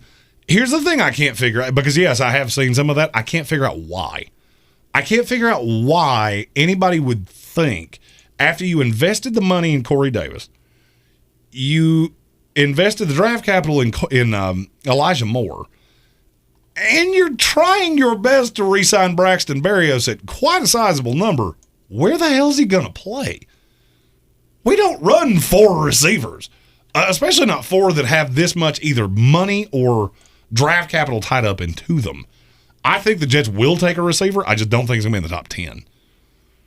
Currently, I'm dealing with a lot of, as anybody watches the show really knows, I have friends that are beat writers for the Jets, so they tell me little tidbits that they hear. Apparently, Rob Salah does not think he needs another corner, and I really hope somebody shakes the shit out of him and goes, yeah, you do. Ahmad Gardner at 10. That's fucking 10. Ooh, 10. That's the one you want. And take Kyle Hamilton at 4, because if you don't, I'm going to say bad words. And when I say bad words, I mean I'm going to say like 100 of them at one time, because I absolutely love him. Curtis also asking about Zach Pickens from South Carolina. You jumped one. Tyler Cunningham asked, is Daron Payne better than Quentin Williams to me? It depends on how you're asking that question. Is he a better player? Just sheer talent? No. Quentin Williams is the superior player. Now, the pieces around him are better in Washington. Mm-hmm. If you took Quentin Williams and put him in Washington, he would become a freak of nature with Montez Sweat and Jonathan Allen and Chase Young. Yep. If you took Daron Payne and put him with the Jets, he would look strikingly like what Quentin Williams has been. So, I'm not trying to slight the guy, and that's what I think that sounded like I just did. I just feel like one is in a drastically better position than the other is. And, I mean, that's part of projection in the NFL. That's why so many of us wind up looking like morons, because we're drunk in love on somebody, and then they go to the Jaguars or the Jets or the Giants or the Falcons. I could do this for a minute. You should really stop me. The next question was about Zach Pickens out of South Carolina. Yep. He gets a very weird set of grades. Like, there's some people who think he's a second-day pick, and I don't get it at all.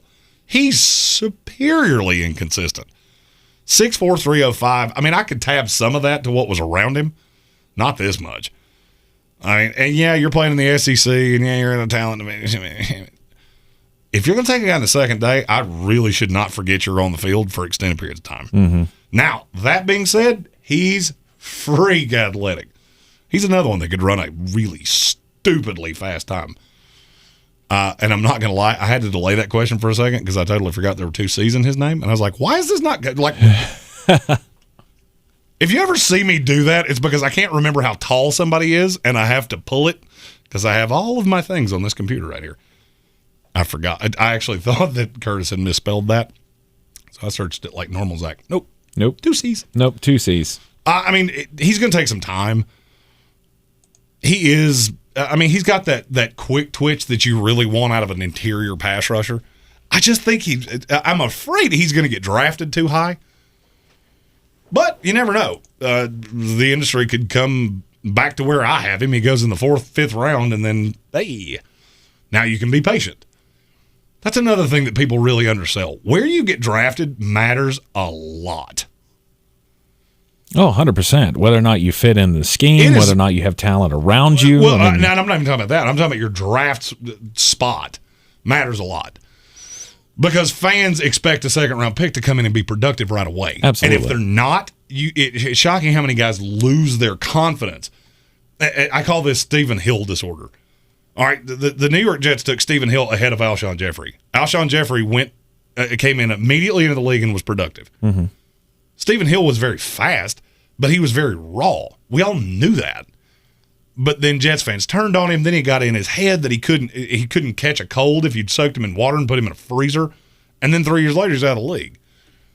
If he had gone in the 4th round, or the receiver directly taken right behind him hadn't been so good, the pressure on him wouldn't have been as intense.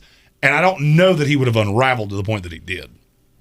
I mean, I can give more examples than that. I'm a Jets fan, so the first one off the top of my head is almost always going to be a Jet that I've said fucking their name a bunch of times. Yeah, no, I mean, it makes perfect sense. You spend high draft capital on a guy, you're going to expect him to be an immediate impact player. That's why, that's why the whole Jordan Love thing hasn't gone so well for the Green Bay Packers. They took a first-round pick on a guy who ain't even going to see the fucking field. Well, and that's one reason that you see mock drafts of mine that are slightly different than what you see from other people. Because I put players in their best position to succeed, especially with the first one. Because there's really no rumor. Like, I know who you talk to at the Senior Bowl. You talk to everybody at the Senior Bowl. I mean, now, if you had an hour-long conversation and, I get to your pick and that makes sense, then, yeah, I'll slide you in there. But once you get to the combine and visits, now that they have to release the Zoom thing, however they're going to do that, of which I don't know the answer to that, I get a better feeling of you only get so many visits with players. So if you're really in on a guy, usually by that last mock, I know that. Eric Miller said Bruce Irvin's exactly like that. I agree. Bruce Irvin was he got screwed by the fact Melvin Ingram went right behind him. Mm-hmm. It's the draft we took Quentin Coples in. Ooh. I remember that one well because I wanted Bruce Irvin or I wanted Melvin Ingram. And by I wanted one or the other, I wanted Bruce Irvin if Melvin Ingram wasn't there because I was drunk on him. Mm-hmm. We took Quentin Coples. Well, I mean, he had a good college career. Quentin Coples? Yeah. Yep. And then he went to the NFL and sucked out loud, aggressively. Mm-hmm. You want to know why I'm such an angry person? Jets draft history. Just Google it. Just Google it and look through and go, who the fuck is that guy? Yeah. Is that why this burns so deep inside of you, the love for the draft, is because you don't ever get to enjoy any of the goodies for your own team? Well, I mean, that because you said this earlier. That I don't remember who we were talking about, the Browns maybe. You said, hey, you get to have hope again. Yeah, that's like the mantra of the Jets. True. Your hope wanes. The further away from the end of April you get, the less hope you have that this is going to be the year that you turn the corner. Oh. Actually, usually it starts on draft night because there's one guy that you just fall in love with, and invariably, either somebody picks him right in front of you or you bypass him and he goes to a team you hate. That's being a Jets fan. That's why we're all such angry individuals. That makes sense. All right, I think that's going to do it for us on this Tuesday edition. I will be back with you tomorrow at 3 o'clock. I will be far away from here for 6 days, and I'm going to sleep till noon tomorrow. It is going to be glorious. Yes. Jeremy's going to take the rest of the week off, Wednesday, Thursday, Friday. We are going to be off on Monday as a tandem. And then we'll be back on the ESPN Asheville show tomorrow afternoon. It'll be me and Caleb Peak. We'll be sitting around talking about all the things that Jeremy doesn't like talking about. So if you got some like baseball thoughts. Yeah, I have a feeling they're going to do the first hour on the baseball strike. Yesterday was supposed to be the day pitchers and catchers reported. Yeah, probably.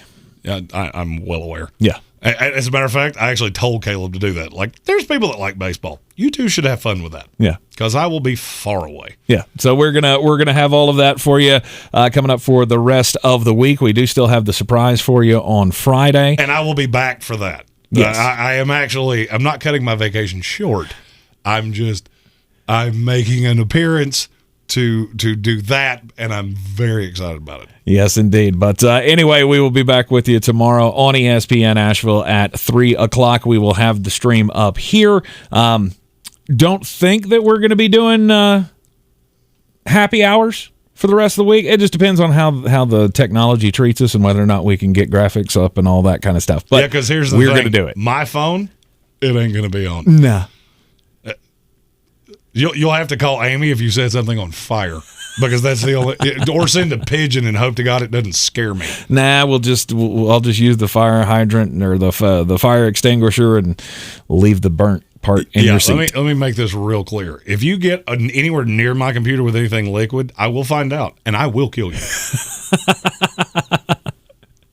I'll try to be on my best behavior. Again, see you tomorrow on ESPN Asheville at 3 o'clock. And Jeremy, he'll be back on Tuesday. I will.